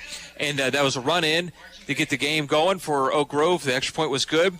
The next touchdown, also in the first quarter, was a pass touchdown. It was no good, made the score 13-0. Then Oak Grove continued to hammer it on the ground with another run and put it into the end zone to make it 20-0. And then Oak Grove, Clinton caused a safety missing the snap on a punt. The ball bounced out of the back of the end zone, which in turn was a safety for Oak Grove, gave them 2 points, 22-0 after that. Then the final two touchdowns in the first quarter was two separate runs on the offensive side for Oak Grove and made the score, of course, respectively 29-0 and then 36-0. Then as we got into the second quarter, the passing game came back alive for Oak Grove. They the first touchdown in the second quarter, I should say, not half, was a pass and made the score 43-0 with the extra point good. Then the first running touchdown of the second quarter with the extra point was no good, so made the score 49-0. Then the second, third, and fourth touchdowns in the second quarter were both runs, another good field goal, and then one no good as the score got up to 62, and then CHS before the end of the second quarter was able to get the ball in themselves. It was a 30-yard touchdown pass from Balky to Olsen for CHS, got their first points on the board as a pass. It was 30 yards. Field goal was no good. They didn't go for the field goal. They actually went for the 2-point conversion and was not able to be successful at that. Did make the score 62-6 before we went to halftime. The number on the board that's really big for CHS tonight is they have 8 turnovers, and that has caused a lot of great field position for Oak Grove for them to make 1 or 2 plays to get into the end zone, and that has been the story for tonight's contest. And I actually seen some good offense from CHS, especially late there in the first half. And the very first, the second drive for CHS had a good mix of run and pass, and Clinton really moved the ball down the field, and the Cardinals were humming along, but then a fumble caused them to turn it over. And turnovers for CHS, 8 of them here in the first half, really caused the score to be lopsided such the way it is. So that was a look at our scoring summary right here on 95.3 KDKD FM in Clinton, Missouri. Streaming live video online at mykdkd.com. So glad you're tuned in here to high school football tonight. Wish we had a better story for you here at halftime, but the halftime score is 62-0. CHS currently trailing to the Oak Grove Panthers as we are on the road tonight in Oak Grove. Spencer, I thought the trip up here was going to be about an hour and 25 minutes or so, but I tell you what, we got up here in just about an hour time. Yeah, that lead foot of yours got us up here pretty quick. No, it's a pretty straight shot. Just come up 50 highway, like you said, and but I'm amazed. This facility up here is amazing. Yes. I mean, we're talking to Coach LeFevre down on the field. He said, quite honestly, this is nicer than some college stadiums, and that's just the truth. I mean, there's some small colleges that would love a field like this, but and you got this huge band out here. We talked about their football team having 60 kids. I mean, the band is no slouch. They've got, I'd say, probably 50 kids out there. That may be a little high, but, man, they good-looking band out there as well. And you're watching that here on the Banks Motor Halftime Show. Of course, if you're watching video online at mykdkd.com, you can see this band right now. But you know what? Big thanks to all of our great sponsors. Of course, if it wasn't for our sponsors, we wouldn't be able to bring these games to you, both with the video on mykdk.com and the live broadcast here on 95.3, and also streaming live on 95.3 or at mykdkd.com as well with audio.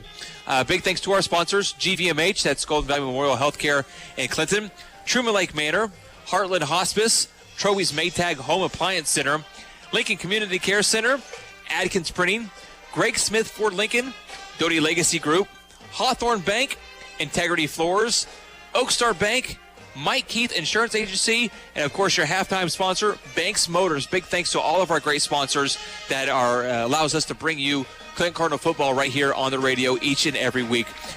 Spencer, we're going to step away for another quick commercial break. When we come back in 2 minutes, we'll talk a little bit about Kansas City Chiefs football as our sister station, Rock 104.9, has all your Chiefs football action all season long. We'll tell you where the Chiefs are playing at and when they're playing this weekend. It's all coming up right here on 95.3 KDKD as we broadcast live from Oak Grove High School. Back in 2 minutes with Cardinal Sports. Banks Motors is growing again. Now with over 60 quality pre-owned cars, trucks, and SUVs, and extensive financing options for everyone, we want to earn your business the right way. Banks Motors, where we treat our customers like family. Community news can be heard on 95.3 KDKD, Rock 104.9, and Ag 1280 KDKD AM, Monday through Friday, and 24/7 on mykdkd.com. Community news from Radford Media Group. We're community first.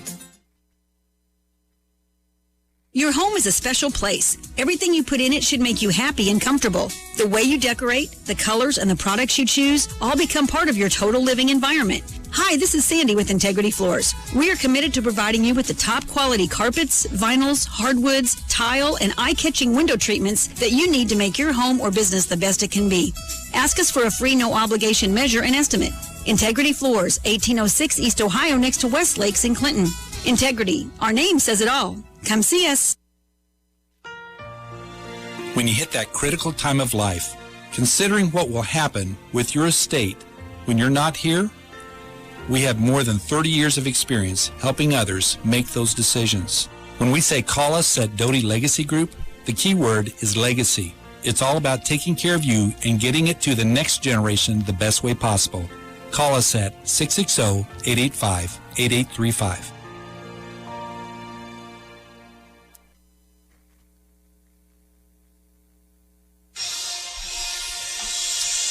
Welcome back here to Oak Grove. We are at the half, 62-6 our score. The Panthers on top. Spencer Edwards, Clay Radford back with you here on the Banks Motors halftime show. And Clay, I think you've got some more stats for us on the Clinton side, some individual stats. Some individual stats just for rushing. Bulkey has 38 yards rushing. Olson has 9 yards for receiving. Olson has 29 yards receiving. King has 53 yards receiving. And I think that's Alex has 10 yards receiving out there for CHS. Now, in the passing game, Bulkey has 71 yards passing, and Spear has 21 yards passing. So it's multiple quarterbacks in the game for CHS putting up numbers. Of course, Matt Bulkey with 71. Also, he's got 38 rushing yards as well. So really been a dynamic offense for CHS. Seeing a little bit of mix of both. If we was playing any other team, those are some really good stats for CHS. Yeah, I think so. I think you mentioned the fact that last series before halftime where Bulkey did a good job running the zone read. They got him out a couple times loose. Some nice chunk plays, and then you finish that off with that screen play to Jace Olson, about a 30-yard touchdown pass off of it. So that was a really, really good series, and that's what Coach Lefebvre wants to see more of, and you just got to keep getting some reps, keep putting one foot in front of the other. That's all you can do. Yep. And you're in a very, very tough conference. You're playing teams that are some of the best teams in the state here, particularly this middle half with Harrisonville, Warrensburg, and Oak Grove, who are all kind of very evenly matched amongst themselves, have kind of beaten up on each other. And so, Clinton just not at that level yet, but they're getting there, and you've got to build, albeit in a tough conference. It'd be nice to be in a conference where you're playing maybe a little bit lesser competition, but this is the growing pains you have to go through. You've got to grow as a young team against a team that's very, very tough, and that's why you get scores like this sometimes. You're exactly right, and I'm very excited to see how Clinton grows from this. Yes. The first season in a new conference. You don't know what to expect. You haven't. Yeah, you can get video footage from other schools who's played them earlier this season or last season, but it doesn't really give you the feel for how they're going to play when you actually play against them. And after you get Odessa, Oak Grove, Harrisonville. We haven't played Harrisonville in football for many, many years, so be interesting to see how that game is going to be next week. And CHS has, like you said, growing pains. So you got to go through these. You got to learn from them and see how you can grow and how you can adapt to become a better team next year and the following year. That's exactly right. Look forward to more competitive games in the very near future. Well, hey, I do want to share with everyone the world champion Kansas City Chiefs can be heard on Truman Lake's home for Kansas City Chiefs football. Rock 104.9 KXEA all season long. Tune in to hear the voice of the Kansas City Chiefs. The whole Chiefs Kingdom can listen to Mitch Holtis with a call of every pass, rush, touchdown, Kansas City. Truman Lake's home for Chiefs football. Rock 104.9. The Chiefs will be on the road. I should say that before. Yes, I should be on the road this Monday night as they travel to Baltimore. Big one. The big one against the Ravens. This is Monday Night Football. The game will be in the spotlight. Can't wait to watch some Chiefs football action. Listen to it on the radio if you have to travel anywhere, or better yet, like a lot of people do, listen to the radio, but watch it on TV. I tell you what, that's the best way to do it. You get Mitch Holthus, touchdown Kansas City, and you hear that whenever Chiefs put in a touchdown. It's great hearing Mitch Holthus on the radio, but also watching it, I totally understand that as well. Oh, absolutely. And I'll tell you what, Clayton, it's going to be a great ball. Obviously, in the AFC, I think most people figure Kansas City and Baltimore are going to be the two teams that are going to fight to the end. Kansas City got them last year. Of course, everybody knows Lamar Jackson had that MVP season last year. Right. I mean, that's like the Ferrari against the Lamborghini. I mean, Patrick Mahomes against I'll take both. Lamar. Yeah, exactly. Patrick Mahomes against Lamar Jackson. That's going to be, I bet that Monday night crew, they're like, man, yes, we've got this game, because that's going to be one of the best matchups of the entire NFL season. I love the way the Chiefs are playing, too, right now. So early in the season as well. Absolutely. And you get off to a 3-0 start. Of course, the folks saw that game last week. What a job by Harrison Butker. I mean, to be able to nail 3 58-yarders in a game-winning situation, that's incredible.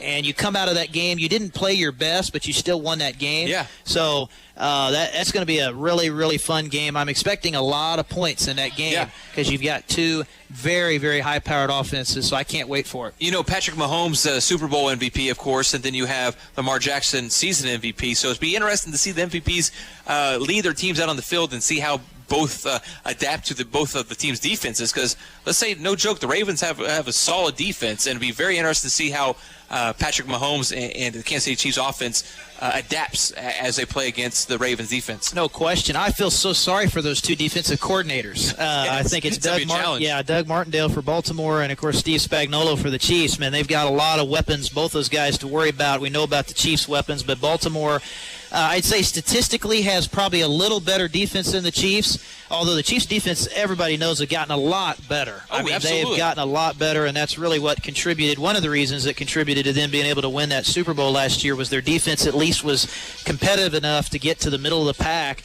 because your offense is incredible. With what Mahomes has done this early in his career is just absolutely unbelievably good. I mean, how well he has played and how sharp he has been, and then to be able to keep the weapons around him. And, not too many Super Bowl teams can say that they can bring back most of their roster. Right. And the Chiefs were able to do that. You thought maybe you were going to lose Sammy Watkins, but you were able to get him back. You re-signed Chris Jones. So you were able to keep some guys that you thought you might have lost due to contract situations. You got Mahomes' contract done, and then some of those guys were willing to take a little bit of less money to stay, because you knew you were going to have to pay Mahomes, and you wanted to keep a guy like Jones on your defense, so you were able to pay him. Watkins takes a little bit less. I think Hill and Kelsey are signed up, so you've got all the pieces you feel like in place for a potential dynasty. You hate to say that, but if there was ever a way to start to chip away at kind of New England's legacy, the Chiefs have a perfect mix. You've got the quarterback. Yes. You've got a pretty good nucleus of wide receivers. You've got a great head coach. You've got a good defense. So it's a situation that Kansas City fans may start getting a little spoiled here. You're almost in a spot where you expect to win every game, but as you know, in the NFL, it is hard to win each week no matter who you're playing. Exactly. And you know what? When you have a head coach that can coach you to a victory underwater, I mean, that's just incredible. Did you see that with his face mask underwater? It looked like he was underwater.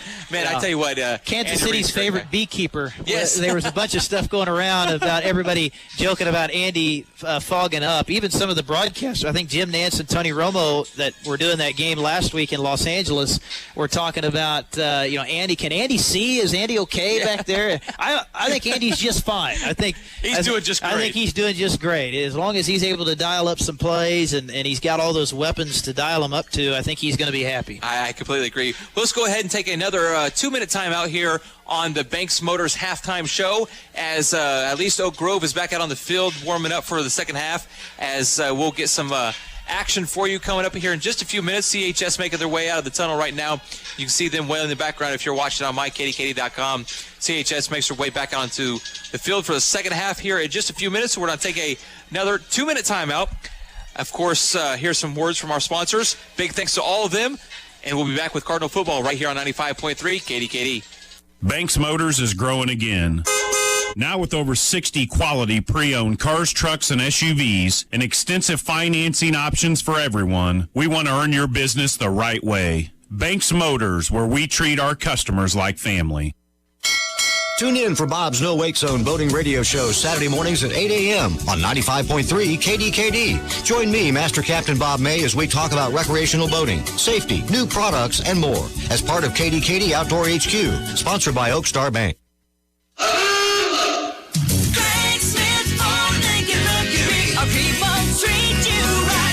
Another one that we got in right next to it is a 2008 Suburban LTZ. It's only got 121,000 miles on it. It comes from right over at Raymore, Missouri. It belonged to a retired highway patrolman, and I'm telling you, that is one of the nicest 08 Suburbans. I mean, not a ding on it, not an ounce of rust. I mean, it is nice. Atkins Printing would like the opportunity to enhance your business with their printing expertise. Atkins Printing is ready to take on all your printing projects, from letterhead and business cards to envelopes and flyers. If you can put it on paper, Atkins Printing can do it. Bring your next job to Atkins Printing, your new partner in business printing. Just give them a call at 885-5509. Atkins Printing, proud sponsors of Clinton Cardinal Sports. During times like these, people are facing hardships in their day-to-day lives. It has become difficult for seniors to get the attention and care they need at home. At Lincoln Community Care Center, we know just how difficult these times can be, and we are committed to providing you with the quality care you need. We offer a safe and welcoming environment filled with highly skilled staff. If you or a loved one find yourself in need of attentive care, come see us at Lincoln Community Care Center, where caring and kindness matter. 660-547-3322. And welcome back here to Oak Grove High School as we are being entertained by a little Dr. Dre instrumental, still Dre in the background. It's been a while since I've heard that. I tell you what, one of the best, we were talking about, one of the best piano riffs and music of all time, right there from Dr. Dre, and of course from his early 2001 album. Tell you what, you said they're the original OG as we're playing Oak Grove.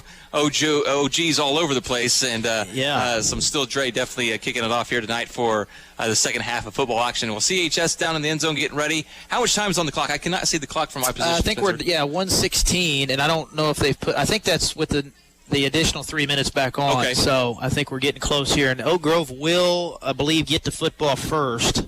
They did win the toss and deferred. So I think it'll be interesting to see if Coach Richard goes ahead and puts his JV out to just start the first series of the second half. Some coaches with a big lead like this will let that varsity go ahead and play one more series, but I have a feeling he's going to go ahead and start with his JV because he did pretty much there at the end of the first half. We saw some of those JV kids get in there on the series. So it's going to be pretty much a JV second half for the most part, particularly for Oak Grove. And then, Coach Lefevre might work in some of those young kids, but he'll probably stick with his varsity. He's done that in these three other games. Scheduling note, we will be back on the road next week to take on Excelsior Springs, and then the Cardinals will come back home that second week of October. I think that's the Harrisonville game. Am I right on that? Okay. Yes. And that is homecoming as well. Yeah, and I mentioned earlier in the broadcast that next week was against Harrisonville. I was incorrect there. Yes, we traveled to Excelsior Springs next week. That is about a 2-hour drive for us. Yeah. But we'll get up there, get that game covered. Of course, those kids spending 2 hours on a bus, you really got to get out and stretch and really get fired up. It's a pretty good bus ride. Yeah, well, Coach has their undivided attention at least for 2 hours before the game. Yeah, that's right.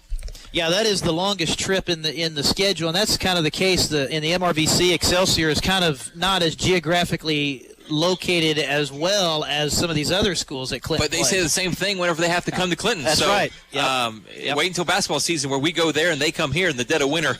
Yeah. Nobody likes that. Exactly. Doesn't matter who you are. Yeah, and again, that is kind of, we have to put an asterisk by that. It is to be determined because, again, this is a week-to-week thing, as people know, with the COVID season, as some people have said, and everybody trying to work around that. And I tell you, it's a case where, we may get a call Thursday, game's canceled. Like we did last week. Like we did last week. We just don't know. But just that way, I was talking with Coach Kevin Lefevre Thursday morning, and he was like, I'll be out station. We'll pre-record our pregame show. We'll get that good to go. I'll see you at 2 o'clock. And I said, see you then, Coach. And then 2 hours later, he texted me again, hey, I won't be out. We got the game's off. There's no need for pregame. I said, I completely understand. We'll pick it up next week. Come to find out, it wasn't Clinton's call. It was Pleasant Hill's call not to travel to CHS due to the COVID numbers within the district for Clinton is why Pleasant Hill decided not to come to Clinton. Understandable. And unfortunate the fact was that they couldn't reschedule because if you get a team that cancels on you on Thursday, it's pretty much impossible to find another opponent. Yeah, because you got to realize you got to schedule buses. You got to schedule, if it's home game. Well, like Forsyth, that game was supposed to be on the road in Holden, but Forsyth decided to come to Clinton. So it was a road game turned into an additional home game for CHS. Yeah, fortunately, you gained an extra home game. That's where not having the Holden game and then getting Forsyth to come to Clinton at least made up for losing the home game that you would have had with Pleasant Hill. So it's just kind of a one of those situations where, it's week to week and you've got to fight through it. And I think the fact is these coaches have really done a great job with the kids. And I love the fact that Coach Lefevre made a point to say the staff at Clinton High School has done a great job with the student athletes and the school nurses. They're on the front lines at the schools with this. Every day. Every day for all the kids. And you just can't say enough about what they've done. Exactly. Not just the athletes, but even the middle school, even the intermediate school, even, Henry Elementary, the Early Childhood Care Center, which news just came out today that there was a positive case in the Early Childhood Center where my daughter goes to school. And so these things are coming out across the district. CHS, even including the technical school across the district, the CHS and the Clinton School District staff has just been phenomenal at corralling the situation, putting the proper students on quarantine that need to be quarantined.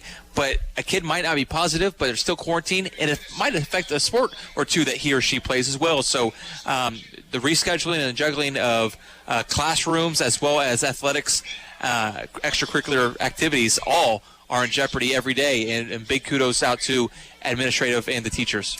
Yeah, we didn't talk with Jason tonight, but I think you can kind of fill us in about the soccer. The soccer has lost some matches. They've had probably the most cancellations of any sport in the fall. Is that correct? Yes, and not due to positive cases. I think they have 0 positive cases on the soccer team, but it's those kids that they sat next to in their classes that cause them to be quarantined, and their numbers are down. They just don't have enough kids to compete. So we're ready to roll here in the second half. Cardinals will kick off. Smith is going to kick it on the ground, and I think that's going to be a live ball. It's fumbled by Oak Grove. Well, I don't even think Oak Grove had possession. Yeah, I think it hit the kid and maybe initially, but obviously it went well past 10 yards, so that qualifies. Clinton can get the ball at that point, and they recover at the 49. So Caleb Smith doing a good job, kind of a squib / onside kick there. Yeah. And Cardinals take advantage. So they get the ball here to start now. Best starting position for CHS all game long. And they will, looks like, start this second half with Logan Spear back at quarterback. We saw a lot of Matt Bulkey in the first half. Logan did play one series, I think, there in the first half. And now we get a whistle before the snap. Got an official who's going to stop play here. Oh, it looks like an equipment needs to get something adjusted on the equipment. Got a late flag. That's an illegal substitution. So somebody came in there late. So inauspicious start there.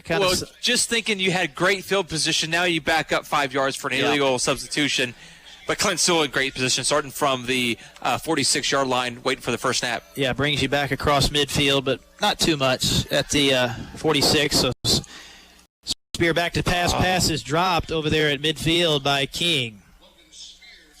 No, that's Bulkey that missed that catch on that you're side. Right. That was Matt. Bounced right off his hands. He's right there. We moved him out to the out wide for a receiver position and put Spear back under center.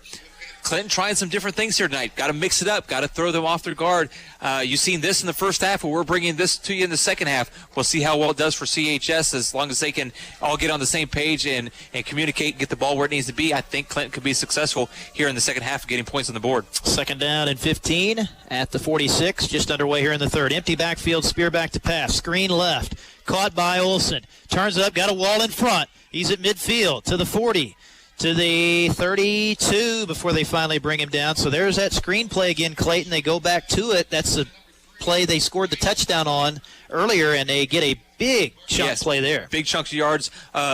Jonathan Long for Oak Grove there with a great tackle. Picked him up, put him right over his head, but he was on the ground already, so just good tackle by Oak Grove there. But I tell you what, CHS had a lot of yards in front of him and had a great wall to get behind as well. Well, I love that screen play to Jace. He's almost the perfect screen running back. He's really good at setting that up and catching that ball out of the backfield. They're going to hand it off to Jace. Big hole, running free over the 30, 25 to the 20, and another first down. Gain of 15 on the play for Olsen. Good run for CHS. Yeah, very nice blocking as well.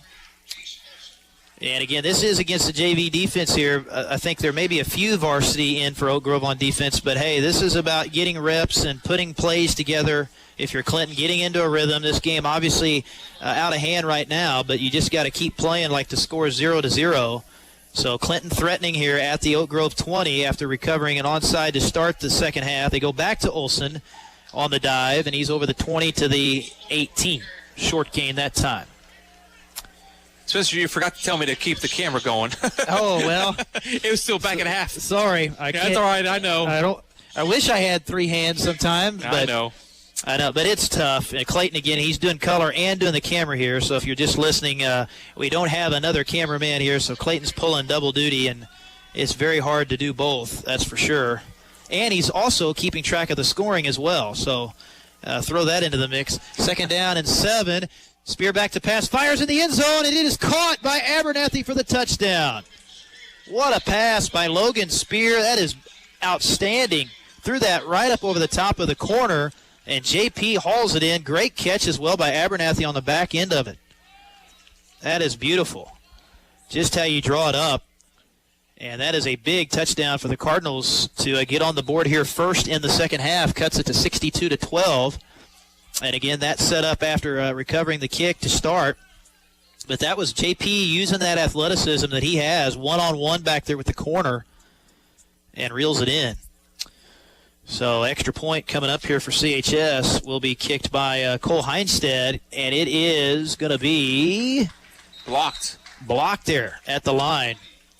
So nice job by Oak Grove getting in there to break that up. Houston on the block for the Panthers. So keeps it at 62-12, 8:56 to go here in our third quarter. We'll pause here quickly for 30 seconds. Back with a kick after this on KDKD. If you or a loved one is in need of skilled care, choose Truman Lake Manor. We're locally owned. Our daily rates are up to 50% less than what some of the big corporate care facilities charge, but our level of care is second to none. Residents love our outdoor courtyard, daily activities, and experienced staff that become far more than just caregivers. Truman Lake Manor, affordable living with people who care. 600 East 7th Street, Lowry City, Missouri, 417-644-2248. Back here at Oak Grove High School as CHS put 6 more on the scoreboard as a great 20-yard pass from Spear to JP as CHS is back now to kick it off here to get things going again in this ball game. Boy, what a drive, Clayton. That was beautiful, moving the ball down the field. The other great play on that series, of course, was the screen. I love that they went back to that to Olsen. I mean, that was really nice. And I kind of had a feeling Coach LeFevre worked that in, and they hit the touchdown on it in the first half and got a big gain. Here's another low kick, short kick, and fielded by one of the up men. So they're ready for it that time. Yeah, it's kind of hard to do that twice as Smith kicked it there right to number 62. So good job by Weston Meyershagen. There's a good German name for you. Covered that one up nicely, man.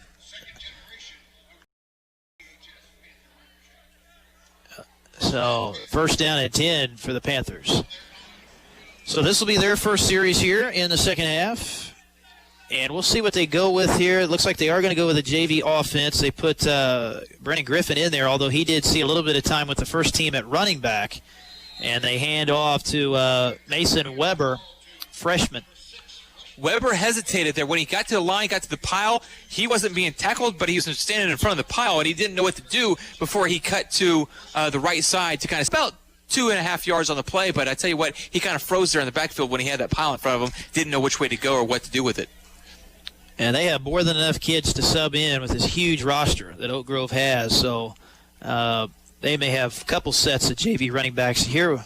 Audible at the line. I think the quarterback was going back to either audible. It almost looked like he was buckling the running back's chin strap there for a minute. And they're going to hand off left side. Well, he needed it because he got hit by a Clinton He did. wall. Yeah, that was a red wall that he went into there, and that was Jacob Stroud, paid the price. A short gain. Olsen with the tackle. But I think Oak Grove obviously going to line up, just run their three-back set here, nothing fancy with the big lead, and just keep this clock churning. The 45-point rule obviously still in play here. It's 35 points. Or 35, yeah. I keep forgetting. I always think it's 45, but it is all the way down to 35 now. So the clock will not stop. Only on timeouts, I believe. Even when they go out of bounds, it does not stop. Here's a fumble as Griffin handing it off and fumbled there, but recovering it and getting maybe a yard back, if that, is Grady Salmon. Yeah. But it's a loss of about a yard and a half there on the play. So it brings up 4th down for Oak Grove. We'll see if they'll keep it or we'll see if they punt it. This is the first 4th down we've seen from Oak game all game. Oak Grove's only punted once tonight in the entire game. So Coach Richard going to leave his second-teamers out there, I believe. Yeah, we did see him punt earlier. Yeah, they had just one there, and that was very early in the game, if I can remember right. But they're just using a lot of clock here. Clock rolling 6:30 and counting. And they're taking the play clock all the way down here as well. Trying to hurry up and get everybody set. Double tight set. 3 running backs in the backfield behind Griffin. Got the snap. Little play fake. Bootleg out to his right. Pass is caught. First down and more. Rumbling ahead down to the Clinton 30 before they bring him down is the tailback out of the backfield. That's Mason Weber. Good run for Weber. He really came to the near side. He kept his eye on the ball. You thought it was a QB keeper. You thought he was out of the pocket running this way, but he pulled it back up and passed it off, and Weber was right there to catch it and gain another 10 yards after receiving it. Sold that play fake perfectly, and good play call there. I love those bootlegs on those 4th down and shorts. So Oak Grove converts, keeps the drive alive. 1st and 10 at the Cardinal 32. 3 backs in the backfield. Hand off. Oh, and there's a stick. Oh, mercy. That is Jace Olsen. Came up with a nice, clean hit, and he just levels Grady Salmon. Whew. That's what you want to see right there, Clay Radford. Yes, that is great. That is perfect tackling.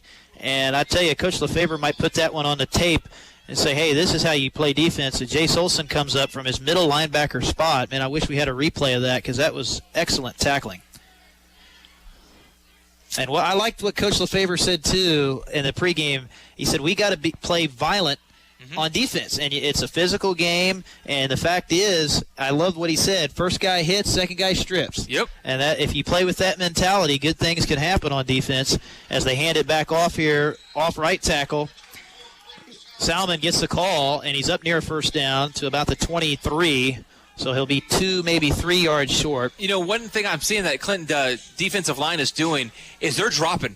Yeah. When that ball snapped, they're dropping and rolling into the offensive line's legs to get them all on the ground, to get that running game scattered because they don't know where is he going to go, right, left, to just drop to the ground and try getting as many people on the ground as possible so it makes it harder for that running back to find the lane.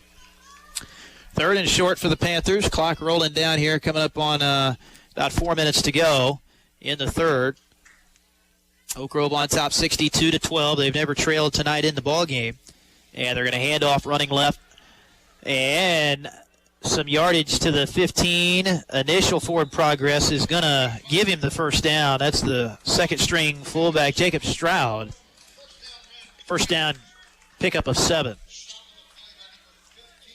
Great 1st down run. Moves the ball. Moves the chains as well.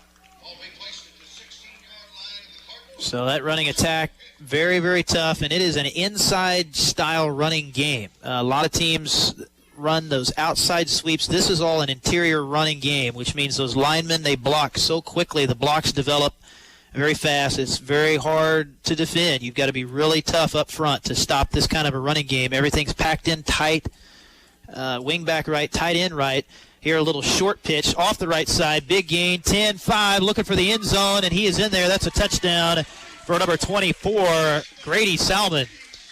Caps off another touchdown drive as they mark march that one down on the ground. 8-play drive, and it goes for another 6. Put 6 on the scoreboard. 68-12 is the score. Oak Grove with the lead as they line up for the extra point here in the third quarter. And I believe this is a new kicker as well. We saw Delgado do the kicking earlier, and this extra point is right down central. Plenty of distance from, or no, that was wide left. Wide left. I missed that one. I'll take that one off. Yeah, it looked good from here. Definitely good from here, but they said he pulled it to the left, and so no good there for Xavier Dierfeld. So score remains 68-12. 3:15 to go in the third. We'll be back in 30 seconds after this on KDKD. Golden Valley Memorial Healthcare was recently named one of the top 10 hospitals in Missouri. This demonstrates their commitment to providing you the highest quality of care.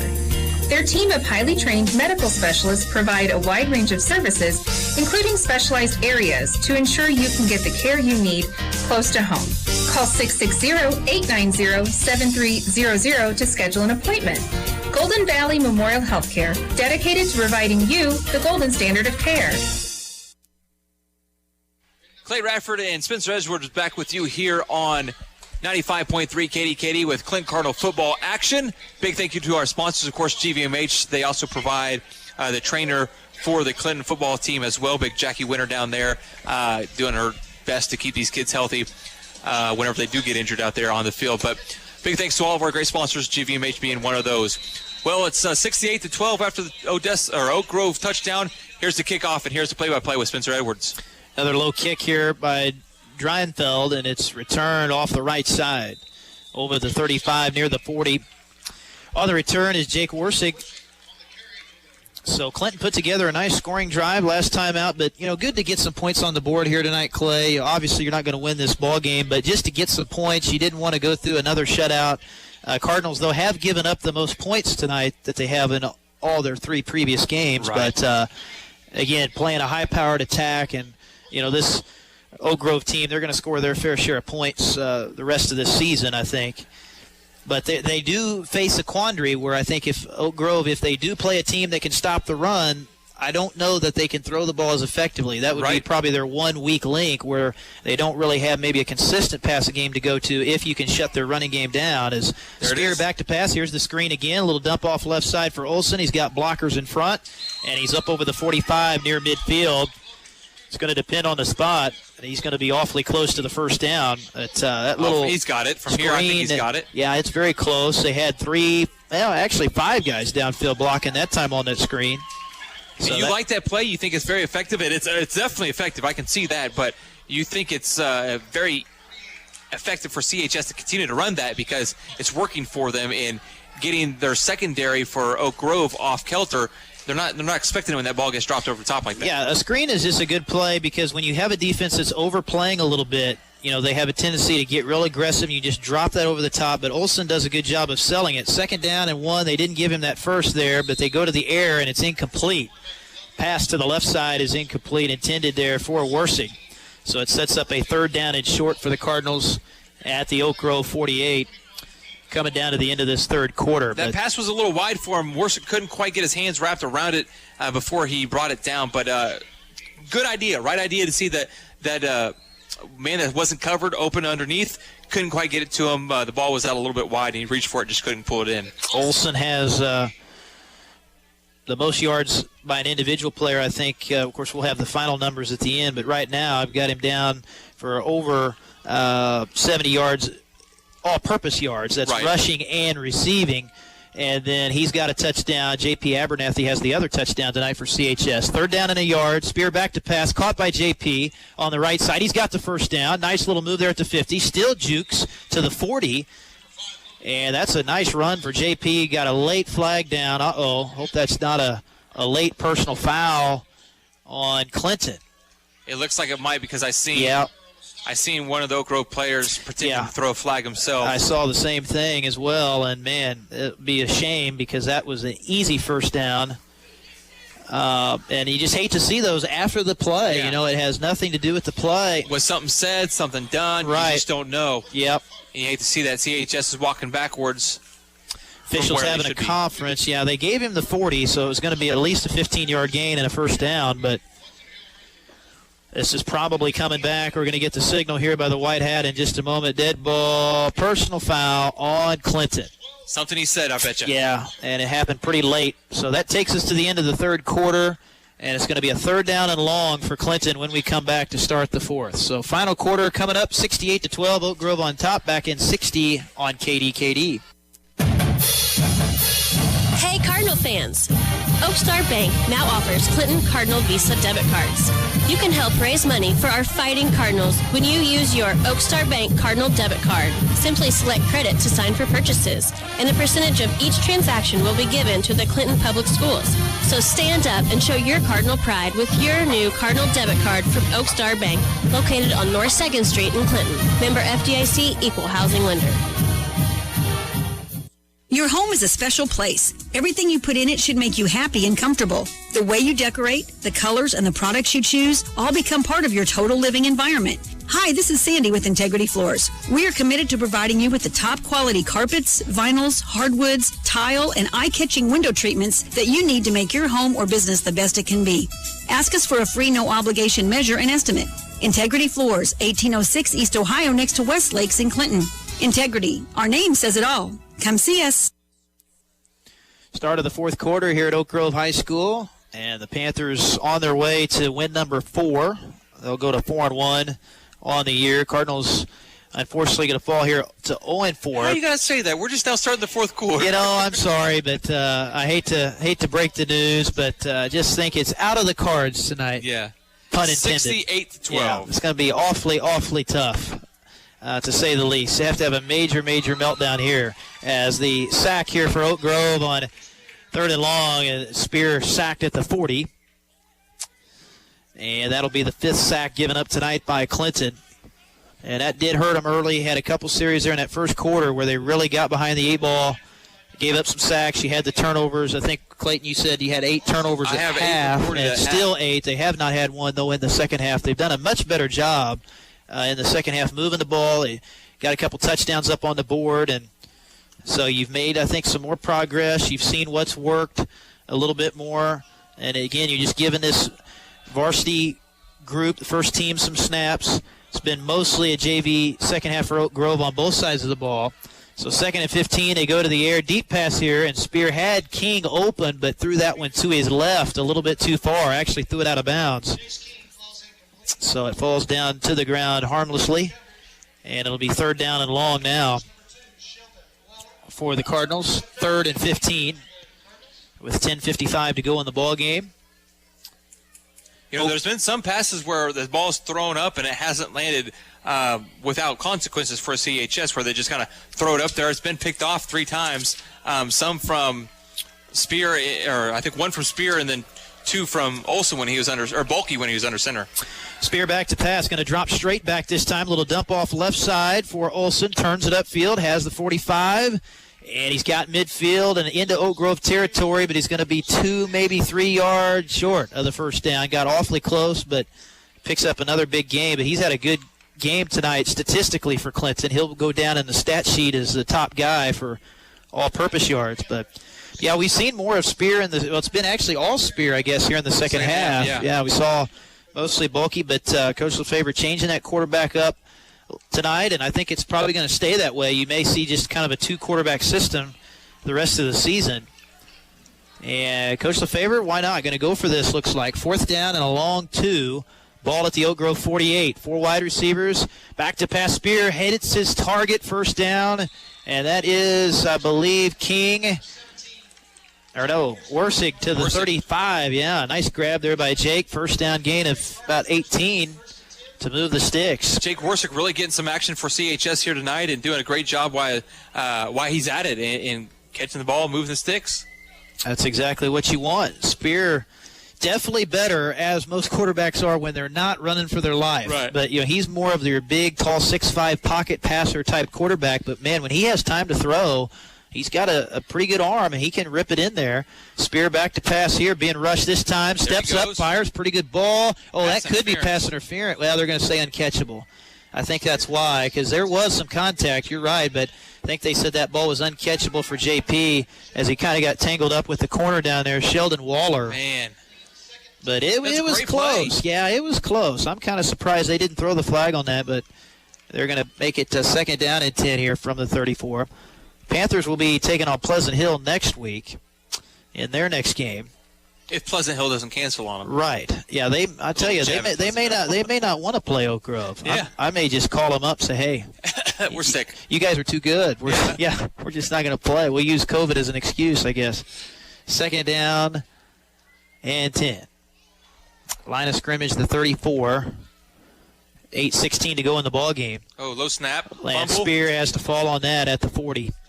So that was a low snap, hard to reach down, especially when you're a tall guy like Spear. You got to get that ball up chest high, give him a good snap. And that's why I think the snaps were a little high for Bulky, and I think that's why Bulky had some issues earlier, because the center's been used to having Spear back there all season long, and the snaps have been at a certain height. And there has been some low snaps tonight. That was another one right there where the tall guy has been way over to pick that ball up off the ground.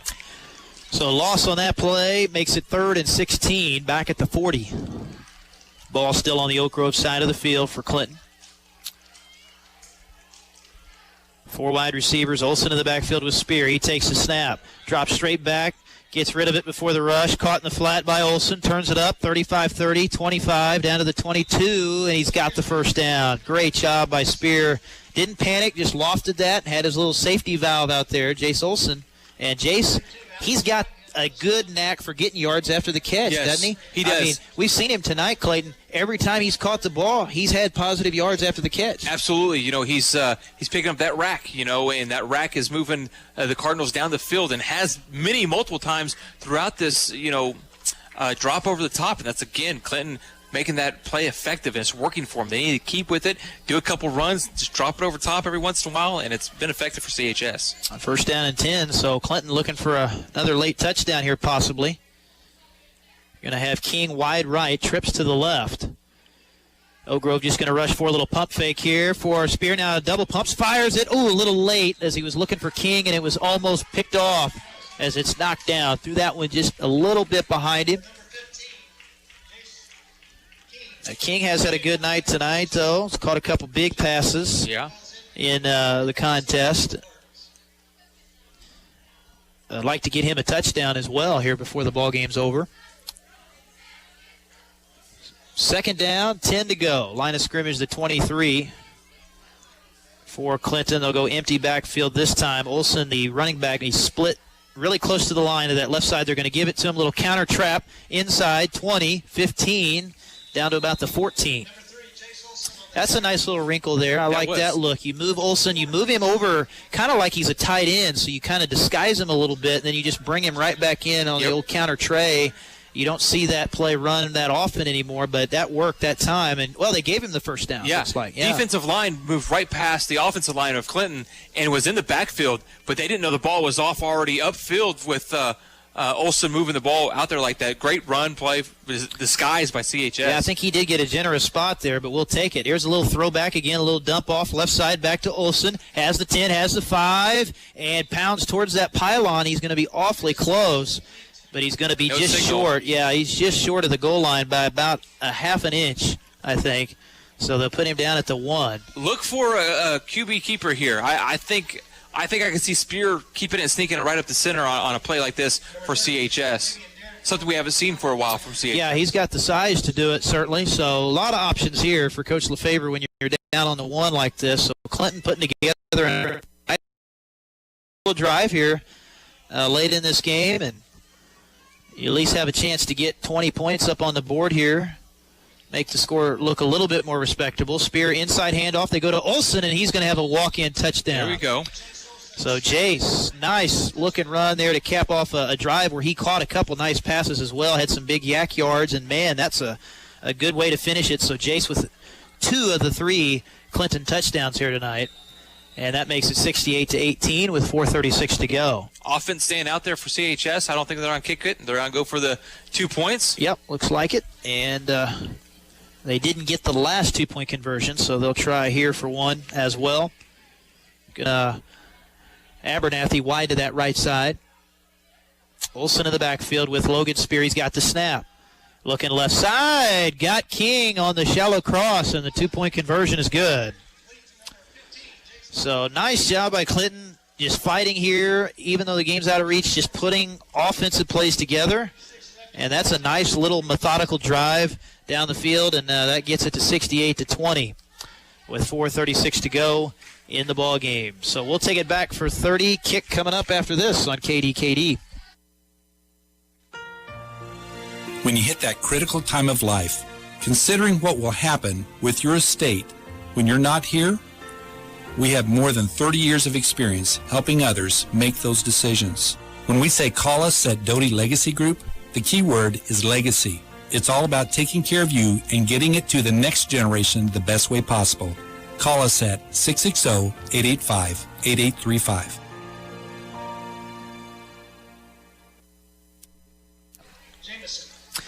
Back here at Panther Stadium, Oak Grove High School tonight, and the Cardinals tack on 6 more, and they get the two-point conversion. Nice little 9-play drive, capped off by Jace Olsen on a 3-yard touchdown run.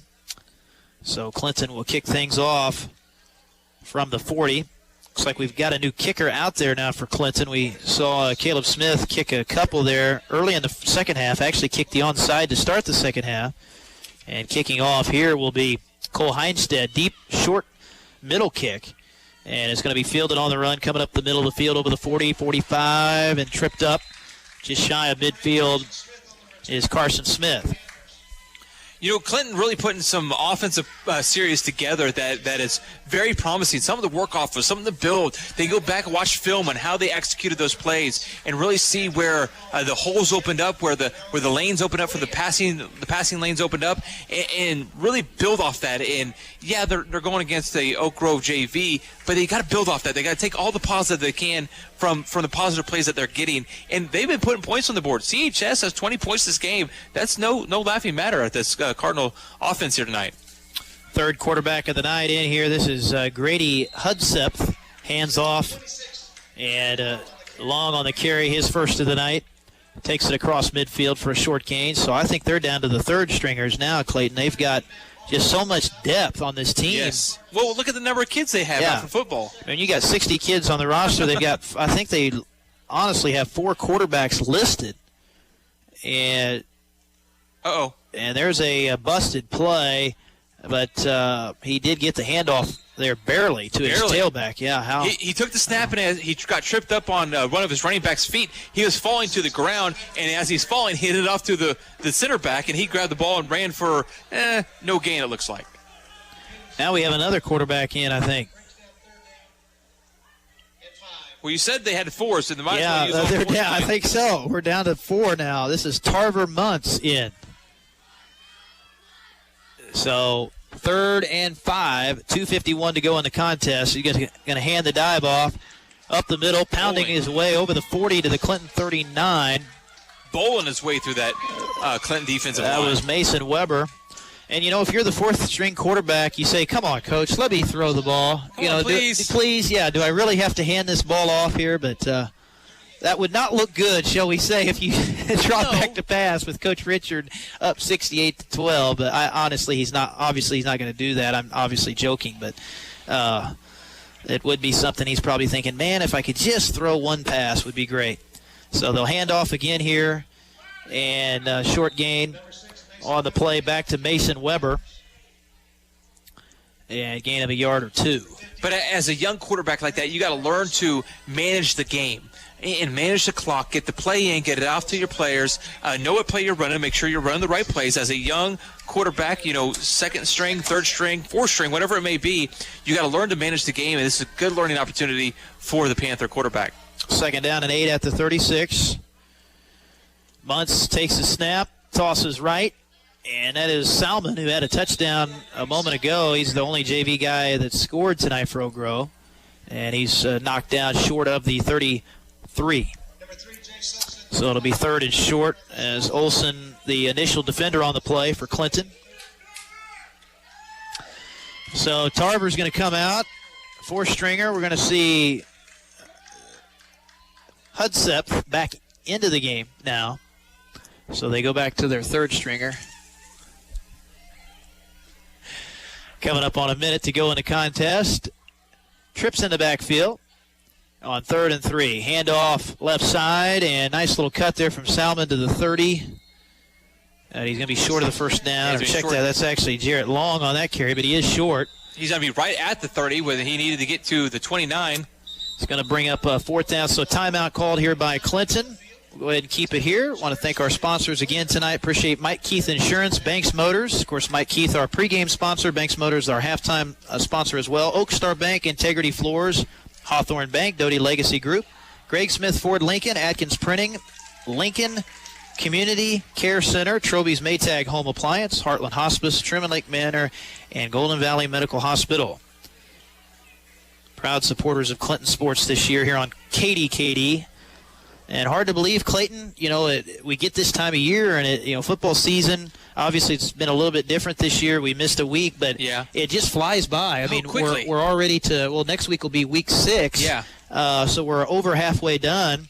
And again, and Clayton will go over this more as we get a little bit closer to playoff time with Coach Lefebvre, but the districts may be a little bit different this year. We'll see how that sorts out. We'll talk more about that, too, next week during the ball game as well, how that'll play out. But still 9 games scheduled, and the plan is to try to have some sort of a playoff, but I don't know how they'll pull it off if you have teams in the same district that have, say, multiple games canceled. But we'll definitely dive into that as we move along these next several weeks, as they're going to hand this ball off here 4th and short, and I don't know that he's got it. Oh, he got close back. I think he got back to the line of scrimmage, and that's about it. I don't know that he's a good yard short, it looks like, from here, as they went back to Salmon. Timeout Clinton. So Coach Lefebvre, man, he's coached until the end. Yes. He's like, I'm going to take you can't take your timeouts with you. So you can't. You might as well use them. And so we're down to 40 seconds to go.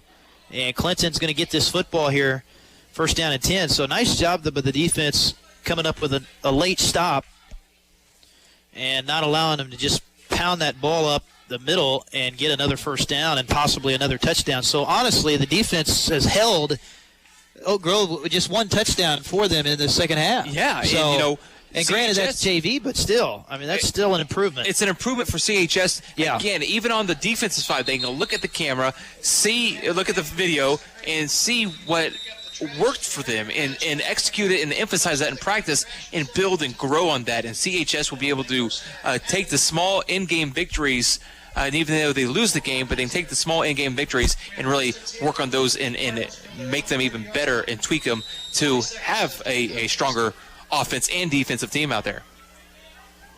So Spear and the offense going to get probably one last crack at it here. 1st down and 10 as they start from their own 30. Spear going to rifle it over the middle. Beautiful pass. Hits King right in stride. Big gain all the way to the Oak Grove 44. Good-looking pass from Spear right on the money. And the line doing a good job protecting in the second half. So they hurry up to the line. 21 seconds to go. They're wanting some more plays in here. Spear back to pass. Looking left. Hits his man Worsig out in the flat. Makes the catch, and he's up near the 1st down. I think he's going to have it taken down inbounds, and I think that, did he get the timeout? He sure did. Boy, Coach Lefebvre, man, he's taking it all the way to the end. Why not? Yeah, absolutely. He's going to use the last timeout with 7 seconds on the clock, so he's going to spare time for one more play. If you get 6 more, 7 more, or 8 more points on the board, why not? Well, yeah, it just gives the kids another opportunity to run more play, and I just love the aggressiveness from Coach Lefebvre. They're getting different looks from the JV squad as they did the varsity, so they see something that's working against the JV squad, so why not keep working on it and exploit it? If you can get some points, get some points. So should be the final play of the contest here as they break back onto the field out of the timeout. 7 seconds on the clock. How about a little Hail Mary? Let's get Jace King a touchdown. How about that? That'd be great. That'd be awesome to cap it off. 1 to the far side, 3 to the near. And Olsen in the backfield. Spear has the snap. Short drop. Gets hit as he throws. That's going to affect that pass. Oh, and it should have been picked off as Hupseth had the interception, but he dropped it. That time his arm just got hit, and that's what messed that play up. So that ends the ball game, but the Cardinals, a nice effort in the second half. They end up with 20 points on the board, score a couple touchdowns as well, and they hold Oak Grove to just 1 touchdown in the second half. So definitely something to build off of. We'll take a 60 and come back and wrap it up. after this from Oak Grove here on KDKD. If you're thinking about a home purchase, now's the time to get pre-qualified for a home loan. Hawthorne Bank Loan Officer Andy Engelhardt explains. We've been at it a long time now with that fixed-rate mortgage in town, and now we're all in mortgages as well. We're beefing up our employee staff here to take care of some more families as quick as we can, and we've got a lot of folks that are trusting us to help them for the second or even third time. It's a very exciting time. Yeah, it is. And I still enjoy putting them together and finding the best solution for who comes to see me, because we're here to help them. Right, because if you can't get along with Andy, you can't get along with anybody. And everyone in Hawthorne would do the same thing. Absolutely. It takes a lot of people to make that mortgage work. Right. And I think that's what your hometown bank can do for you, because we're here to help them. Well, and you just hit the nail on the head, Andy. It's the hometown bank. Call Andy. He'll help you finance your dream home with a mortgage from Hawthorne Bank. NMLS MLO number 450138. Equal housing lender, member FDIC. And we're back here at Oak Grove High School as things wrapped up here. Final score 68-20. CHS falls to the Panthers, but I tell you what, the scoring summary tonight, it looks good for CHS as well. They did get some touchdowns. They got 2 passing touchdowns, one from Balky to Olson for 30-yard touchdown. The extra point was not good on that. And then the second touchdown was in the third quarter for CHS. It was a pass from Spear to J.P. Abernathy as a 20-yard pass on that one. Also, the extra point was not good on that play. Got Clinton up to 12 points. And then here in the fourth quarter, it was a 3-yard run from Olson. The 2-point conversion was good on that, so it did get CHS up to 20 points in this contest. Now for Oak Grove tonight, they had 8 rushing touchdowns, 3 passing touchdowns, and a safety. So a lot of the runs and pass touchdowns came in the first half when the varsity was out there. And looking over the first quarter of action, they had 4 rushes, touchdowns, 1 passing touchdown, and the safety. Then in the second quarter, they had 1 passing touchdown and 3 rushing touchdowns. So that really put it on for Oak Grove. Then they had 1 rushing touchdown there in the third quarter. But, they missed some field goals and extra points as well. So it made the game very exciting, a lot of scoring. But it was very good to see some Clinton offense really develop there in the second half. Once again, the final score 68-20. Oak Grove Panthers over your Clinton Cardinals here tonight. Clayton, it's been a blast tonight. Really enjoyed bringing it to you. Unfortunately, the score was not what we wanted, but we'll look forward to next week as we make the trek up north to Excelsior Springs. We will be up there with live coverage here on 95.3 KDKD, as well as live video on mykdkd.com. Once again, big thank you to all of our great sponsors: Mike Keith Insurance, Banks Motors, Oak Star Bank, Integrity Floors, Hawthorne Bank, Doty Legacy Group, Greg Smith Ford Lincoln, Adkins Printing, Lincoln Community Care Center, Trowy's Maytag Home Appliance Center in Harrisonville, Heartland Hospice, Truman Lake Manor, and Golden Valley Memorial Healthcare, GVMH, as we thank our big sponsors. And let me tell you right quick, let me look at some stats here from CHS and see what we have for some individual stats from the Cardinals. Getting ready to get that to you here in just a minute. So let's go ahead and take a quick 30-second timeout, and then when we come back in 30 seconds, we will take a look at those stats for CHS right after this on 95.3 KDKD. You're listening to Cardinal Football.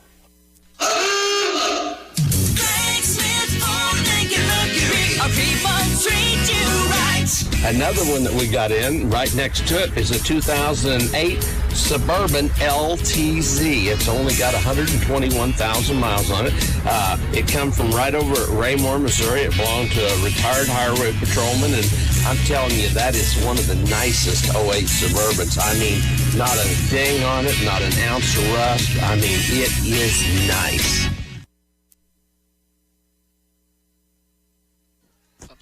We're back here on 95.3 KDKD. It's okay. Spencer kind of helping me out here. Kind of fell asleep on me. That's all right. Big thanks to CY back in the studio. Kind of looking at some stats for CHS. Spear threw for 157 yards. Matt Balky threw for 71 yards. And those were the big stats for CHS. Once again, Spear threw for 157 yards. The longest was 27 yards. And Balky threw for 71 yards. So two different quarterbacks in the game. We've seen a lot of different looks for CHS, and it was successful. They were able to put points on the board with those different plays. So congratulations for the Cardinals for being able to execute some of their plays here tonight that were a little bit different than what they had done in the first 3 games of the season. Yeah, I think obviously you saw the screens work tonight. Jace had a good ball game. Jace King had a good game. And, of course, Jace Olsen out of the backfield with the 2 touchdowns. And I think you've got something I think they feel like is going to work with that 2-quarterback system. I'd say we'll probably see that moving forward. Logan, though, did really throw the ball well in the second half. And I think Logan is the guy in the passing game if you can protect him. You know, it's just a trade-off. Do you want the mobility with Bulky versus the more pocket passing with Logan? But, I mean, Logan was ripping the ball down the field and didn't miss many throws. Unfortunately, he got hit there on that last throw. It might have been a touchdown. I think probably could have had a pass interference call down here on JP that they didn't call on another deep ball. But I think all in all, you lost to a very good team, and you just got to move on and get ready to go next week. I agree with you completely right there. But I want to thank everybody once again for tuning in for high school football action right here on 95.3 KDKD. I'm Clay Radford. I've been hanging out with Spencer Edwards right here on the radio, bringing you play-by-play action. Spencer, thank you so much. Thank you, sir. Appreciate it. Also, big thanks to CY back in the studio.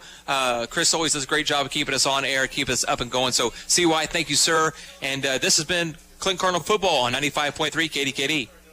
Atkins Printing would like the opportunity to enhance your business with their printing expertise. Atkins Printing is ready to take on all your printing projects, from letterhead and business cards to envelopes and flyers. If you can put it on paper, Atkins Printing can do it. Bring your next job to Atkins Printing, your new partner in business printing. Just give them a call at 885-5509. Atkins Printing, proud sponsor